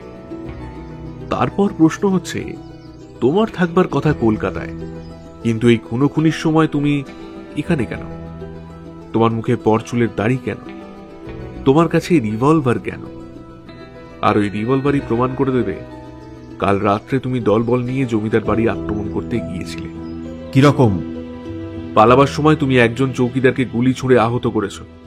কোন রিভলভার থেকে গুলি বেরিয়েছে সেটা প্রমাণ করা একটুও কঠিন নয়। কিন্তু সতীশবাবু এতক্ষণ স্তম্ভিত হয়ে দাঁড়িয়েছিলেন। এইবারে কতকটা আত্মস্থ হয়ে বললেন, চন্দ্রশঙ্কর বাবু, আপনি? মানুষ চেনা কি এতই কঠিন? আপনাকে অত্যন্ত নিরীহ ভদ্র মানুষ বলেই জানতুম, কিন্তু লোভে পড়ে আপনি এমন মহাপাপে লিপ্ত হয়েছেন। প্রতাপ নারায়ণের সম্পত্তির লোভে। কিন্তু করুণা দেবী বর্তমান থাকতে সে সম্পত্তির ওপর তো আর কারোর অধিকার নেই। আমরা কাল ঘটনাস্থলে উপস্থিত না হলে করুণা দেবীও আজ ইহলোকে বর্তমান থাকতেন না। কি বললেন? চন্দ্রশঙ্কর কাল জমিদার বাড়িতে গিয়েছিল করুণা দেবীকেও ইহলোক থেকে সরিয়ে দিতে। দন্তে দন্তে ঘর্ষণ করে চন্দ্রশঙ্কর বললে, মিথ্যে কথা। আচ্ছা, সত্য মিথ্যা নিয়ে এখন আর মস্তক ঘর্মাক্ত করবার কোনো দরকার নেই। চলুন জিতেনবাবু, আমরা আসামিকে নিয়ে এবার থানার দিকে যাত্রা করি। জিতেনবাবু মাথা নাড়তে নাড়তে বললেন, জয়ন্তবাবু, আজ আমাদের তাক লাগিয়ে দিয়েছেন বটে, কিন্তু মামলাটার অনেক জায়গায় এখনো পরিষ্কার হলো না। জয়ন্ত হাসতে হাসতে বললে, আপাতত অগ্রসর হন তো, তারপর গাড়িতে যেতে যেতে অপরিষ্কার জায়গাগুলো একেবারে পরিষ্কার খটখটে করে দেওয়ার চেষ্টা করব।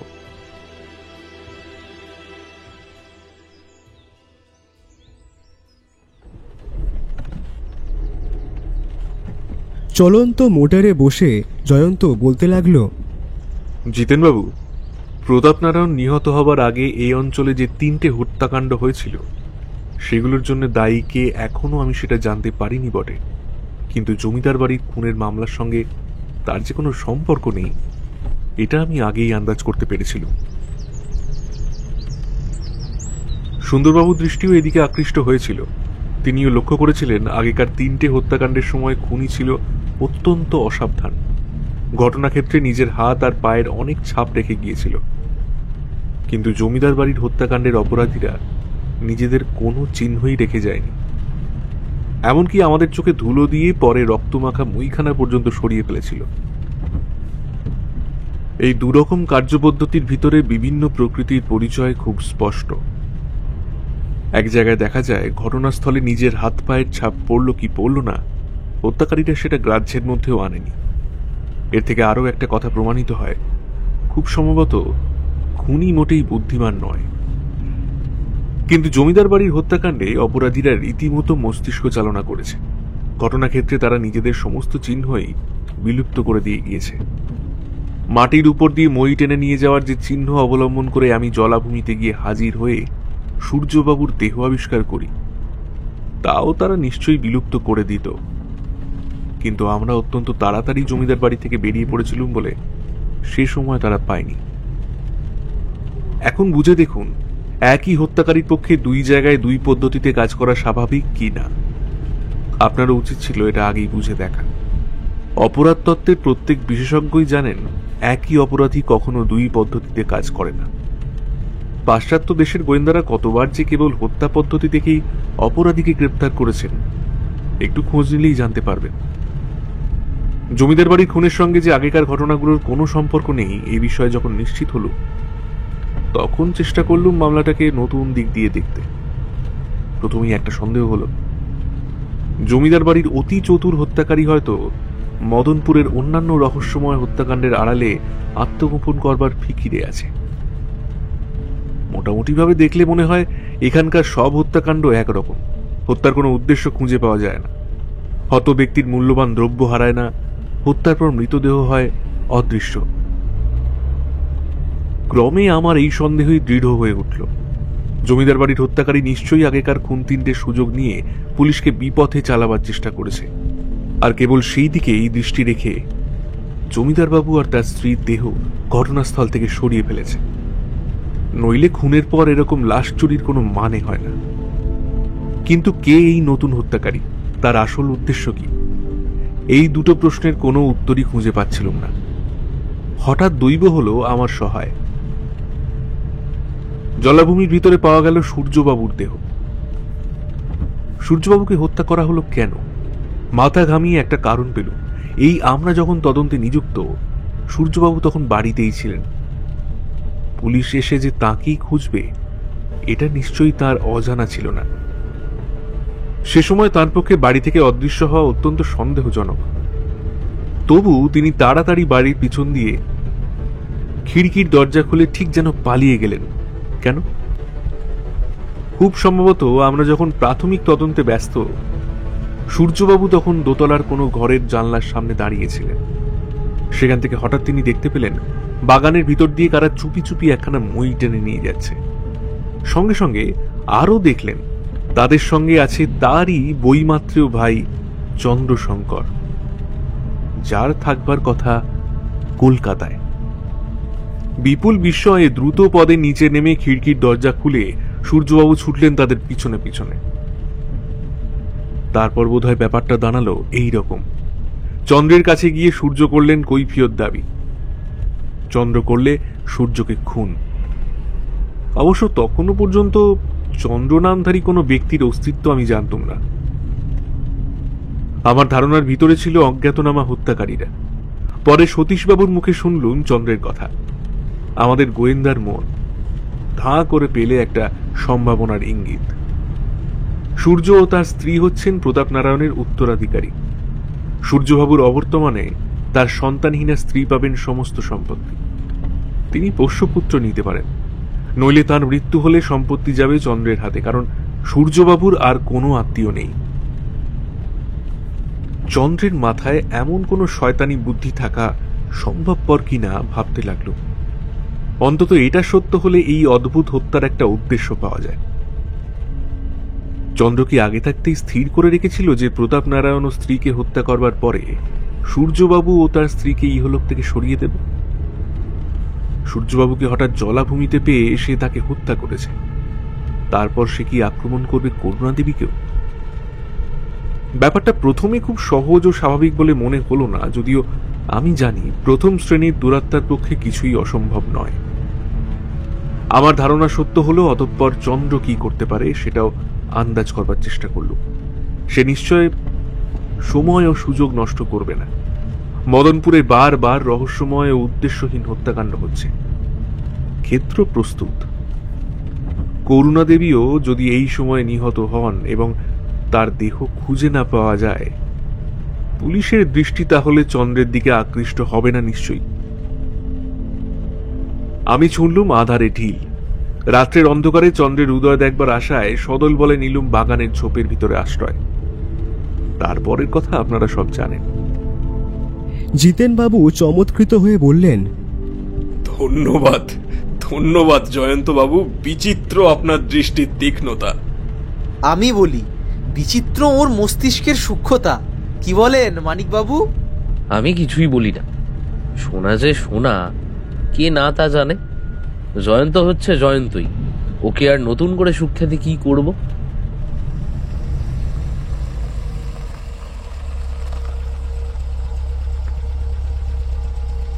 গাড়ি থানার সামনে এসে থামল। একজন পুলিশ কর্মচারী সেখানে দাঁড়িয়েছিল। সে বললে, স্যার, জলাভূমির ভেতর থেকে প্রতাপ নারায়ণ বাবু আর তার স্ত্রীর খণ্ড বিখণ্ড দেহ পাওয়া গিয়েছে। দুদিন পরের সকাল। ডাকবাংলোর বারান্দায় বসে আছে জয়ন্ত, মানিক ও সুন্দরবাবু। সামনের টেবিলে সাজানো খাবার ও পানীয় টোস্ট, ডিম আর চা। দুই গ্রাসে দুটো ডিম উদর দেশে প্রেরণ করে সুন্দরবাবু বললেন, মানে? আমার পক্ষে দুটো ডিম তো 2 টিপ নস্যির সামিল। আরও গোটা চারেক হলে অন্তত মন্দের ভালো হয়। কাল থেকে চায়ের সঙ্গে আপনাকে 2টো গোটা মুরগির রোস্ট দিতে বলবো। ওটা হবে অধিকন্তু। আমি কি অতটা বাড়াবাড়ি করতে বলছি ভায়া? জয়ন্ত নিজের ডিমের থালাখানা তার দিকে এগিয়ে দিয়ে বললে, না, আজ আমার খিদে নেই। আরো 2টো ডিম আপনিই গ্রহণ করুন। আমার কিন্তু খিদে আছে। আমি জয়ন্তর মতো উদার হতে পারবো না। কে তোমার কাছে ভিক্ষে চায়? এই তো আপনি বললেন আরো 4টে ডিম ভক্ষণ করতে চান। নিশ্চয়ই আমাদের থালার দিকেই আপনার দৃষ্টি ছিল। না, কখনো নয়। অন্তত তোমার থালার খাবার আমার পক্ষে গোমাংস। তাহলে আপনি স্বীকার করছেন যে জয়ন্তের থালার দিকে আপনার দৃষ্টি ছিল, তাই তো? মানিকের কথা যেন তিনি শুনতেই পাননি। এমনই ভাব দেখিয়ে তিনি আবার বললেন, জয়ন্ত, আর আমার এখানে থাকবার স্বাদ নেই। তুমি জমিদার বাড়ির মামলার কিনারা করেছ বটে, কিন্তু যে জন্যে আমরা এখানে এসেছি সেই আসল মামলার তো কিছুই হলো না। আর কতদিন এখানে বসে বসে আজে বাজে লোকের মুখ নাড়া সহ্য করব বলো? ব্যস্ত হবেন না সুন্দরবাবু, শনৈ পর্বত লঙ্ঘনম। ঠিক এই সময়ে সেখানে এসে দাঁড়ালেন জিতেনবাবু। তার চোখ মুখ উত্তেজিত। কি খবর? আবার নতুন কাণ্ড। অর্থাৎ? মদনপুরের হত্যাকারী আবার দেখা দিয়েছে। আবার খুন? লাশ উধাও? না, অতটা নয়। তবে? এবারে সে খুন করতে পারেনি। তবে সে কি করেছে? খুনের চেষ্টা।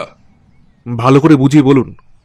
শুনুন, হরিহরবাবু এখানকার একজন অবস্থা সম্পন্ন গৃহস্থ। কাল রাত্রে হত্যাকারী তারই বাড়িতে গিয়ে হানা দিয়েছিল। সে যে হত্যাকারী তার প্রমাণ কি? হরিহরবাবুর কথা শুনলে এ বিষয়ে কোনোই সন্দেহ থাকে না। হরিহরবাবু কি বলেছেন? গোড়া থেকে শুনুন। জানেন তো, উপর উপর এইসব কাণ্ডের জন্য আজকাল মদনপুরের গৃহস্থরা রাত্রেও সজাগ হয়ে থাকে। রাত্রে কোথাও খুট করে একটা শব্দ হলেই তারা চমকে না উঠে পারে না।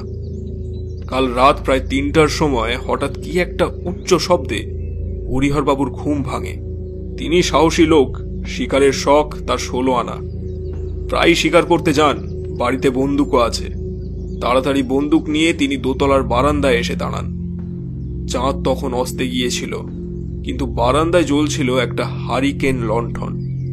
বারান্দায় এসেই হরিহরবাবুর মনে হলো সিঁড়ির উপরে যেন কার পায়ের শব্দ হচ্ছে, যেন কেউ সন্তর্পণে উপরে উঠছে। শব্দ এত মৃদু যে অন্য কেউ হলে হয়তো শুনতেই পেত না, কিন্তু হরিহরের কান হচ্ছে শিক্ষিত শিকারীর কান।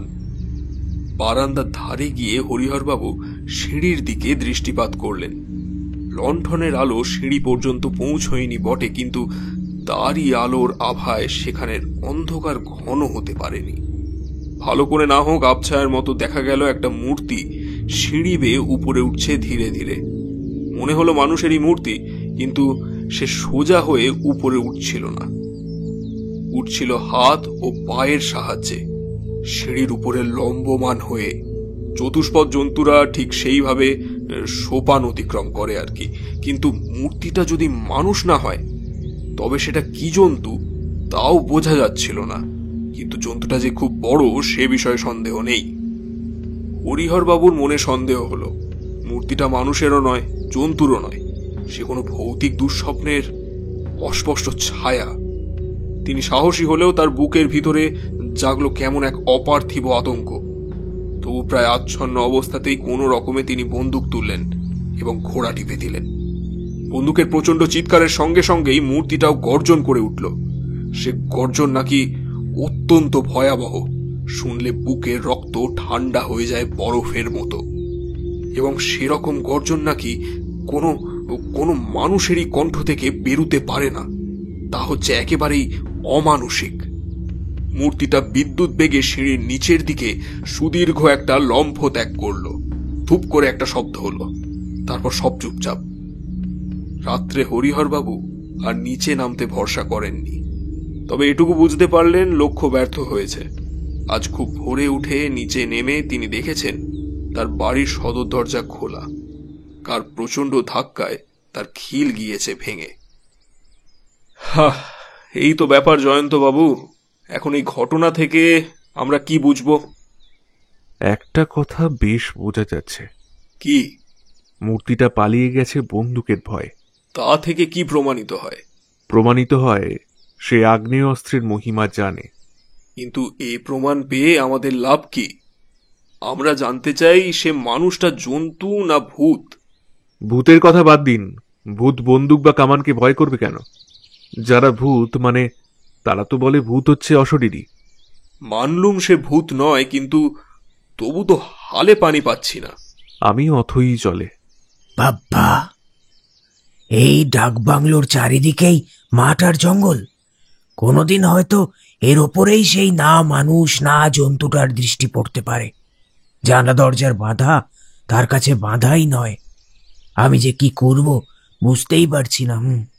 উপবাস করে রোগা হবার চেষ্টা করুন সুন্দরবাবু। শুনেছেন তো ওই মূর্তিটার লোভ হচ্ছে মানুষের দেহেরই ওপরে। আপনার এই একটি মাত্র নধর দেহ, মাংস আছে 3-3টে নরদেহের মতন। আপনার দেহ একবার মাত্র নিরীক্ষণ করলে মূর্তিটার জঠরানল জ্বলে উঠতে পারে দাউ দাউ করে। থামো বাপু, তুমি আর ফোড়ন দিও না তো। ভাত দেবার কেউ নন, কিল মারবার গোসাই তুমি হচ্ছ তাই। জয়ন্ত আর কোনো কথাই বললে না।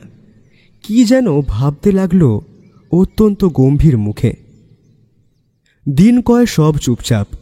মদনপুরের হত্যাকারীর আর কোনো পাত্তাই নেই। হত্যাকারী দেখা দিক আর নাই দিক, কিন্তু যে রহস্য সেই রহস্যই থেকে গেল। কেন সে অকারণে এমন খুন আর লাশ চুরি করতে চায়? সে কে? আসে কোথা থেকে? কোথায় বা অদৃশ্য হয়? মাঝে মাঝে মনে হয় সে হচ্ছে নরখাদক হিংস্র জন্তু। মুন্ডহীন দুটো মৃতদেহের কণ্ঠদেশে অস্ত্রাঘাতের কোনো চিহ্ন নেই, কিন্তু ধারালো দাঁতের দাগ পাওয়া গিয়েছে।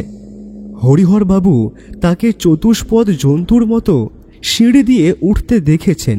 তার গর্জন যারাই শুনেছে তারাই বলেছে অমানসিক। কিন্তু ঘটনাস্থলে পাওয়া যায় জন্তুর নয়, মানুষের হাত পায়ের দাগ। সে গায়ের জোরে দরজা ভেঙে বা জানালার লোহার গরাদ দুমড়ে বার করে নিয়ে লোকের বাড়িতে ঢোকে। নরখাদক জন্তুরা এইভাবে গৃহস্থের বাড়িতে হানা দিয়েছে বলে শোনা যায় না। কিন্তু পৃথিবীতে এমন মানুষ কে আছে দাঁত দিয়ে কামড়ে যে নরমুণ্ডকে দেহ থেকে বিচ্ছিন্ন করে? এই অদ্ভুত হত্যাকারীর মনুষ্যত্ব বা পশুত্ব দুই প্রমাণ করবার উপায় নেই। তাকে ভূত বলে মানলে অনেকগুলো প্রশ্নের নিশ্চিত বা অনিশ্চিত উত্তর পাওয়া যায়, কারণ প্রেতের আকৃতি বা প্রকৃতি সম্বন্ধে কারোরই কোনো সঠিক ধারণা নেই। ভূতের মূর্তি নাকি যে কোনো রকমই হতে পারে, আর সে নাকি করতে পারে যে কোনো রকমের অলৌকিক কাজ। কিন্তু বেশি লোকের ভিড় দেখলে বা আগ্নেয়াস্ত্র ব্যবহার করলে টেনে লম্বা দেয় সে। কে কবে শুনেছে এমন ভীরু ভূতের কথা? সুন্দরবাবু বললেন, মাথাকে অনেক খাটিয়ে আর ঘামিয়ে আমি একটা সিদ্ধান্তে এসে হাজির হয়েছি। বলেন কি? আমি তোমাকে কিছুই বলছি না, আমার বক্তব্য আমি জয়ন্তকে শোনাতে চাই। শোনান। মানুষ হয়েও জন্তুর মতন ব্যবহার করতে পারে কে? পাগল। ঠিক। এসব হচ্ছে কোনো ভীষণ উন্মাদের কীর্তি। ও কথা একবার আমারও মনে হয়েছে, কিন্তু ওর উপরে আমি কিছুতেই জোর দিতে পারছি না। কেন? এইসব হত্যাকাণ্ডে যুক্তি না থাকতে পারে, কিন্তু পাগলামিরও কোনো লক্ষণ নেই। কি রকম? দেখুন, প্রত্যেক ক্ষেত্রেই হত্যাকারী একটা নির্দিষ্ট পদ্ধতিতে কাজ করেছে। পাগল কোনো নির্দিষ্ট পদ্ধতির ধার ধারে না। সুন্দরবাবু চুপ করে রইলেন। মানিক টিপ্পনি কেটে বললে, সুন্দরবাবু, অকারণেই আপনার মাথা খেটে আর ঘেমে মরল। আহা বেচারি, আসুন পাখার বাতাস দিয়ে তাকে একটু ঠান্ডা করি। মানিক পাখার দিকে হাত বাড়ালে রাগে গড়গড় করতে করতে সুন্দরবাবু ঘরের বাইরে চলে গেলেন। একজন চৌকিদার এসে জয়ন্তের হাতে দিল একখানা চিঠি। লিখেছেন জিতেনবাবু। জয়ন্তবাবু, গত রাত্রে আবার হত্যাকারীর আবির্ভাব হয়েছিল। এবারে সে খালি হাতে ফিরে যায়নি। আবার এক হতভাগ্য মারা পড়েছে, আর তার দেহ হয়েছে অদৃশ্য। এখনই আমি ঘটনাস্থলে যাত্রা করব। আমার সঙ্গে যাবার জন্যে আপনাদেরও আহ্বান করছি। ইতি।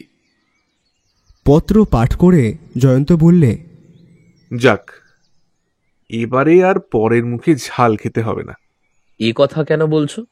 মদনপুরের হত্যাকারী প্রথম যে 3টে খুন করেছিল তার কাহিনী আমরা পাঠ করেছি খবরের কাগজে। বাকি কথা শুনেছি পুলিশের মুখে। আমরা ঘটনাস্থল হাতে নাতে পরীক্ষা করবার সুযোগ পাইনি। ঘটনাস্থলের সঙ্গে চাক্ষুষ পরিচয় না থাকলে গোয়েন্দাকে কাজ করতে হয় অন্ধের মতো। আর ঘটনার অনেক দিন পরে ঘটনাস্থলে গেলেও বিশেষ কোনো ফল হয় না। এই জমিদার বাড়ির মামলাটাই দেখো। আমরা যদি যথাসময়ে ঘটনাস্থলে গিয়ে হাজির না হতুম তাহলে কোনো সূত্রই দেখতে পেতুম না। অপরাধীও হয়তো ধরা পড়তো না। চন্দ্রশঙ্কর হতো আজ প্রতাপনারায়ণের বিপুল সম্পত্তির উত্তরাধিকারী। তাহলে এবার তুমি অন্ধরাত্রির পর সূর্যোদয় দেখবার আশা করছো, তাই তো? অতটা না হোক, একটা কিছু আশা করছি বটে। নাও এখন ওঠো, সুন্দরবাবুকে ডাকো। সুন্দরবাবু, ও সুন্দরবাবু। বারান্দার থেকে কর্কশ স্বরে জবাব এলো, বাক্যিবানে জ্বালিয়ে মেরে আবার আমাকে ডাকাডাকি কেন? আরে মশাই, আবার একটা খুন হয়েছে, আমাদের এক্ষুনি ঘটনাস্থলে যেতে হবে। তা যাও না তোমরা, আমার মতো ছাই ফেলতে ভাঙা কুলোকে নিয়ে টানাটানি কেন বাবু? বাপরে, তাও কি হয়?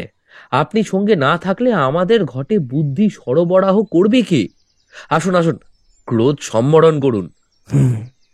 ঘটনাস্থলের দিকে অগ্রসর হতে হতে জিতেন বাবু বললেন, এবারে খুন হয়েছে এক ভিনদেশি ভিখারি। কাল সন্ধ্যার সময় সে এক গৃহস্থের বাড়িতে ভিক্ষা চেয়ে কিছু খাবার পায়, তাই খেয়ে সেই বাড়িরই বাইরে কার রোয়াকে মুড়ি দিয়ে শুয়ে পড়ে। সকলে তাকে সেখানে শুতে মানা করে, বিপদের কথাও বলে। সে কিন্তু কারুর মানা মানেনি। বোধহয় ভেবেছিল মিথ্যা ভয় দেখিয়ে সকলে তাকে সেখান থেকে তাড়াবার ফিকিরে আছে।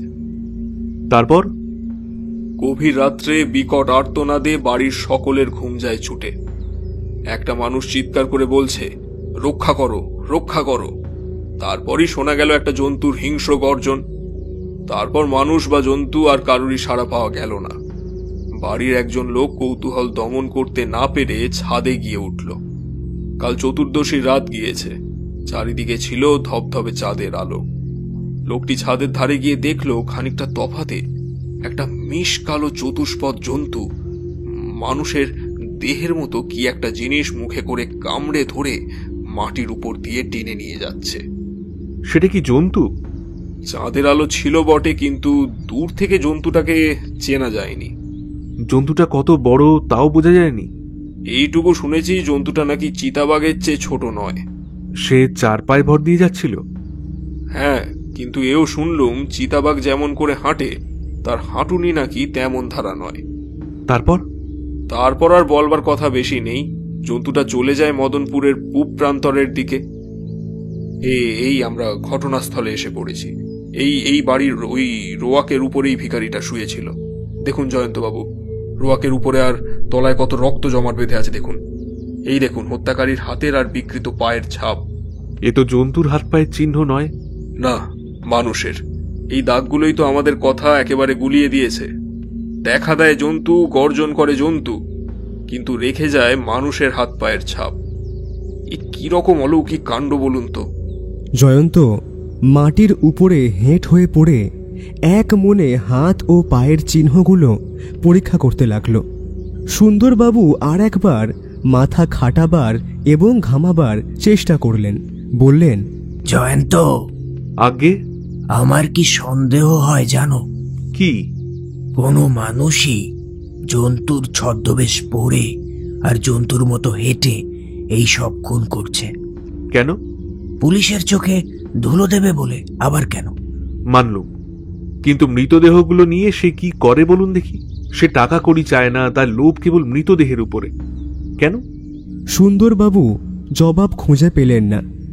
জয়ন্ত দাঁড়িয়ে উঠে বললে, জিতেনবাবু, কাল যিনি জন্তুটাকে সচক্ষে দেখেছিলেন তিনি এখানে হাজির আছেন। পুলিশের আগমনের সঙ্গে সঙ্গে সেখানে জনতার সৃষ্টি হয়েছিল। জিতেনবাবুর ইঙ্গিতে একজন ভদ্রলোক এগিয়ে এলেন।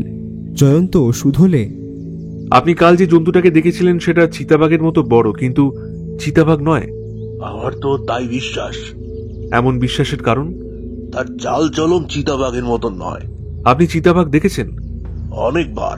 কোন কোন জাতের কুকুরও চিতাবাঘের মতো বড় হয় জানেন? জানি, কিন্তু সেই জন্তুটা কুকুরও নয়। তবে সেটা কি হতে পারে? জানি না, আমি তাকে স্পষ্ট দেখিনি। তার ল্যাজ আছে? থাকতে পারে, কিন্তু আমি দেখিনি। সে এখান থেকে কত দূরে ছিল? হাত তুলে একটা জায়গা দেখিয়ে দিয়ে ভদ্রলোক বললেন, ওইখানে। যথাস্থানে গিয়ে দাঁড়িয়ে জয়ন্ত মাটির দিকে তাকিয়ে বললে, ধুলোর উপর দিয়ে একটা রক্তাক্ত দেহ টেনে নিয়ে যাওয়ার স্পষ্ট চিহ্ন রয়েছে।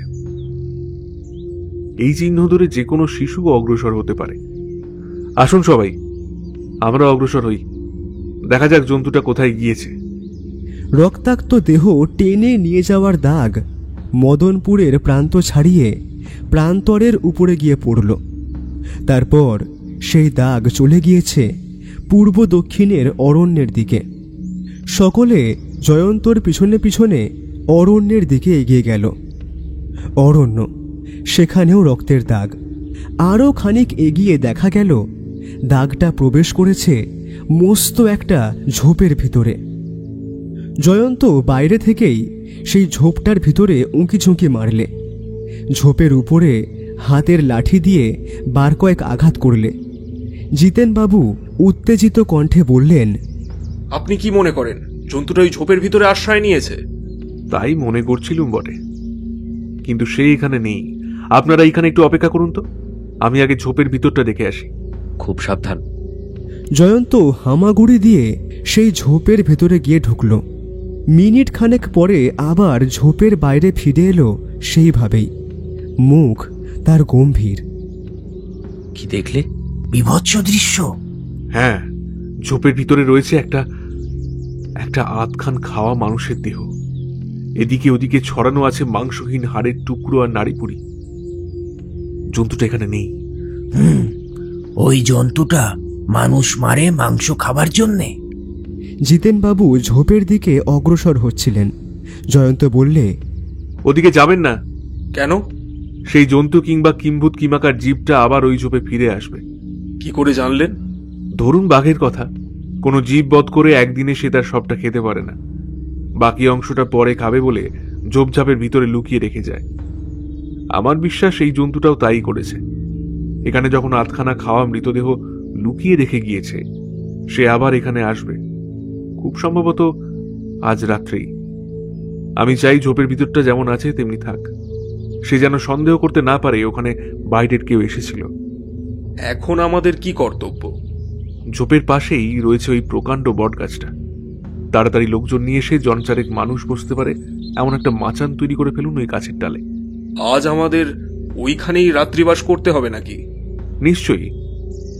ওই জন্তুটা কি তা জানতে পারলেই মদনপুরের সমস্ত হত্যা রহস্য পরিষ্কার হয়ে যাবে।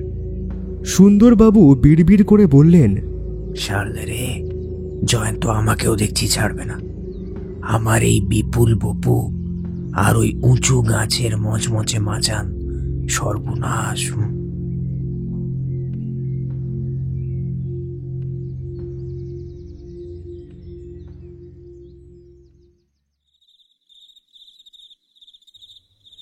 পূর্ণিমার রাত্রি। মদনপুরের ধুধু প্রান্তর আজ ভেসে যাচ্ছে জ্যোৎস্নার বন্যায়। সেখান দিয়ে যেন যে কোনো মুহূর্তে সাদা ঘোড়া ছুটিয়ে আসতে পারে রূপকথার পরম সুন্দর রাজকুমার।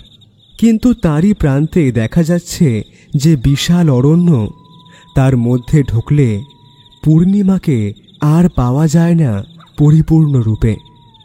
তবে সেখানেও দেখা যায় আর এক রূপের ছবি। সেখানে চন্দ্রকিরণ খেলে অন্ধকারের সঙ্গে লুকোচুরি। সেখানে আলো আর আধার দেখায় যেন আশা আর নিরাশার ছন্দে। কিন্তু সেখানে খালি রূপের ছবি নয়, কানের কাছে ধরা দেয় যে অভাবিত শব্দময় জগৎ, তার সঙ্গে সঙ্গীতের সম্পর্ক অল্প। সাপ করে ফোঁস ফোঁস, হিংস্র জন্তু করে বুভুক্ষু চিৎকার, আক্রান্ত জীব করে অন্তিম আর্তনাদ। যেখানেই অন্ধকার সেখানেই মনে হয় ভয়াবহ মৃত্যুদূতরা গোপনে বসে ষড়যন্ত্র করছে জীবনের বিরুদ্ধে। তার উপরে আছে গহন রাত্রির রোমাঞ্চকর রহস্যময় ভাষা, যা কানে শোনা যায় না, কেবল অনুভব করতে হয় প্রাণে প্রাণে। বটগাছের মাচানের উপরে আছে 4 মূর্তি: জয়ন্ত, মানিক, জিতেনবাবু ও সুন্দরবাবু। কারুর মুখেই টু শব্দটি নেই। প্রত্যেকেই বসে আছে স্থির পাথরের পুতুলের মতো। প্রত্যেকেরই দৃষ্টি নিবদ্ধ নিচের মস্ত ঝোপের দিকে। যে কোনো সময়ে ওখানে যে আশ্চর্য দৃশ্যের অবতারণা হতে পারে, তারই জন্যে যেন রুদ্ধশ্বাসে প্রস্তুত হয়ে আছে সকলেই। এইভাবে কেটে গিয়েছে প্রায় 3 ঘন্টা। সুন্দরবাবুর মনে হয়েছে এই 3 ঘন্টা যেন 3 যুগ। এখানে আছে আবার সেই পাজির পাঝাড়া মশার দলের সঙ্গে নতুন নতুন জাতের অজানা কীটপতঙ্গ। তাদের অনেকেই কামড়ায় তো বটেই, তার উপরে আবার সুবিধা পেলে নাকি নাক আর কানের ছেঁদায় ঢুকে পড়তেও ছাড়ে না। কানে পোকা ঢুকলে কান ভোঁ ভোঁ করে বটে, তবে বাইরে তা শোনা যায় না। কিন্তু নাকের ভিতরে কেউ অনধিকার প্রবেশ করলে মানুষ কি না হেঁচে কিংবা সশব্দে ফ্যাচ ফ্যাচ না করে থাকতে পারে? এরই মধ্যে সুন্দরবাবু 3 বার জোরে হেঁচে ফেলেছেন এবং সশব্দে ফ্যাচ ফোঁচ করেছেন অন্তত 12-6। নিচের ঝোপটার উপরে এতক্ষণ খানিকটা চাঁদের আলো জেগেছিল, তবে এখন তা সরে গেল ধীরে ধীরে। ঝোপটা এখনো দেখা যাচ্ছে অস্পষ্টভাবে। হঠাৎ দুটো ছোট জানোয়ার সভয়ে শুকনো পাতা মড়মড়িয়ে বেগে পালিয়ে গেল। জয়ন্ত ভাবতে লাগলো, ওরা পালিয়ে গেল কাকে দেখে? প্রশ্নের উত্তর পাওয়া গেল অবিলম্বেই। কিছু দূরে ছিল চাঁদের আলোয় উজ্জ্বল হওয়া খানিকটা জায়গা। আচম্বিতে সেই আলোকমণ্ডলের ভিতর দিয়ে মূর্তিধারী জীবন্ত অভিশাপের মতো ঘোর কৃষ্ণবর্ণ কি একটা বৃহৎ জন্তু প্রচণ্ড তীব্র গতিতে বড় ঝোপটার দিকে ছুটে এলো। ঝোপ থেকে একটু তফাতে এসে সে মূর্তিটা স্থির হয়ে দাঁড়ালো। একটু বেশ বোঝাও গেল, দুটো কটমটে বন্য ও দপদপে চক্ষু বটগাছের উপর দিকে তাকিয়ে আছে। তার দেহ প্রায় অদৃশ্য, কিন্তু দৃশ্যমান জ্বলন্ত চক্ষু। জয়ন্ত বুঝলে জন্তুটা তাদের আবিষ্কার করে ফেলেছে। সে তাড়াতাড়ি বন্দুকটা হাতে তুলে ধরলে।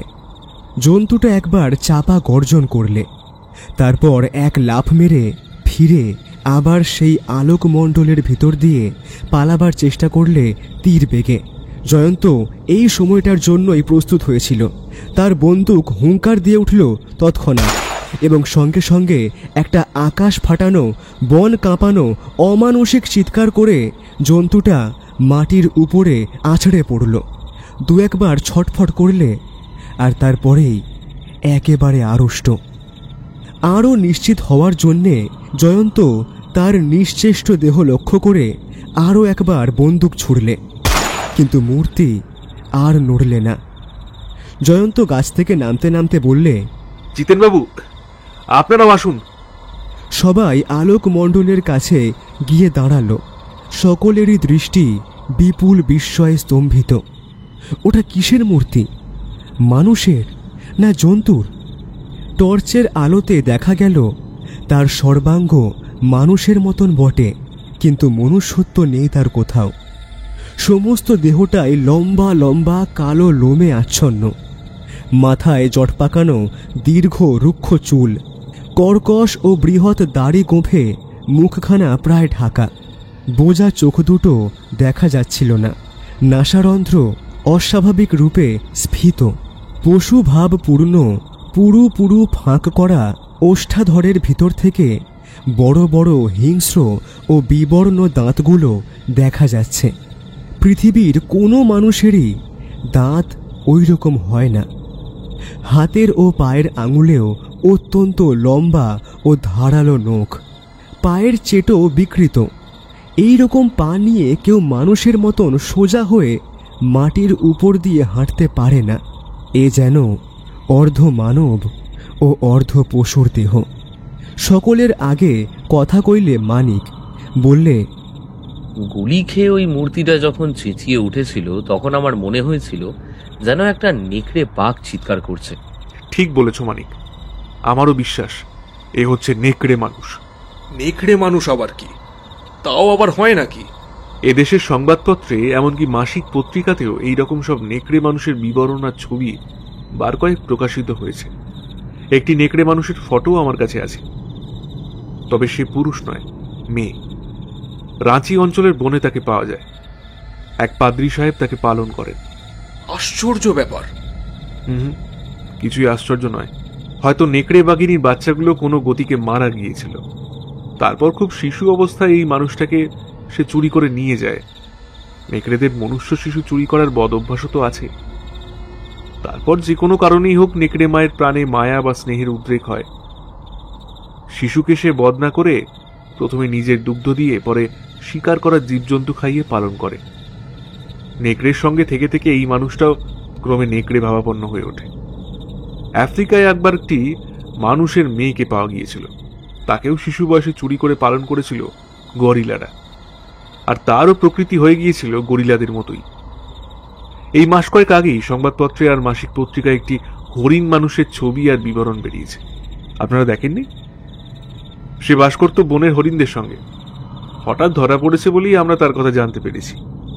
জিতেন বাবু একটা নিঃশ্বাস ফেলে বললেন, হ্যাঁ, অদ্ভুত এই পৃথিবীর রহস্য। আমরা কতটুকু খবরই বা রাখতে পারি। যাক, নেকড়ে মানুষ আর ইহলোকে নেই। মদনপুরের বাসিন্দারা এবার হাঁপ ছেড়ে বাঁচবে। সুন্দরবাবু বললেন, আমিও বাঁচলুম, আর আগডালে মগডালে মাচানে বসে কীট পতঙ্গের খোরাক হতে হবে না বাপ্পা। মানিক বললে, আবার বাব্বা কেন সুন্দরবাবু?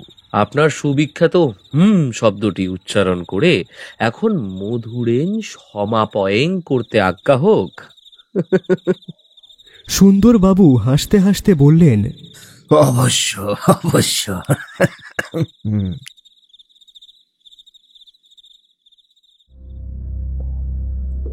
এতক্ষণ আপনারা শুনছিলেন লেখক হেমেন্দ্র কুমার রায়ের কলমে গোলক ধাঁধায় হত্যা রহস্য।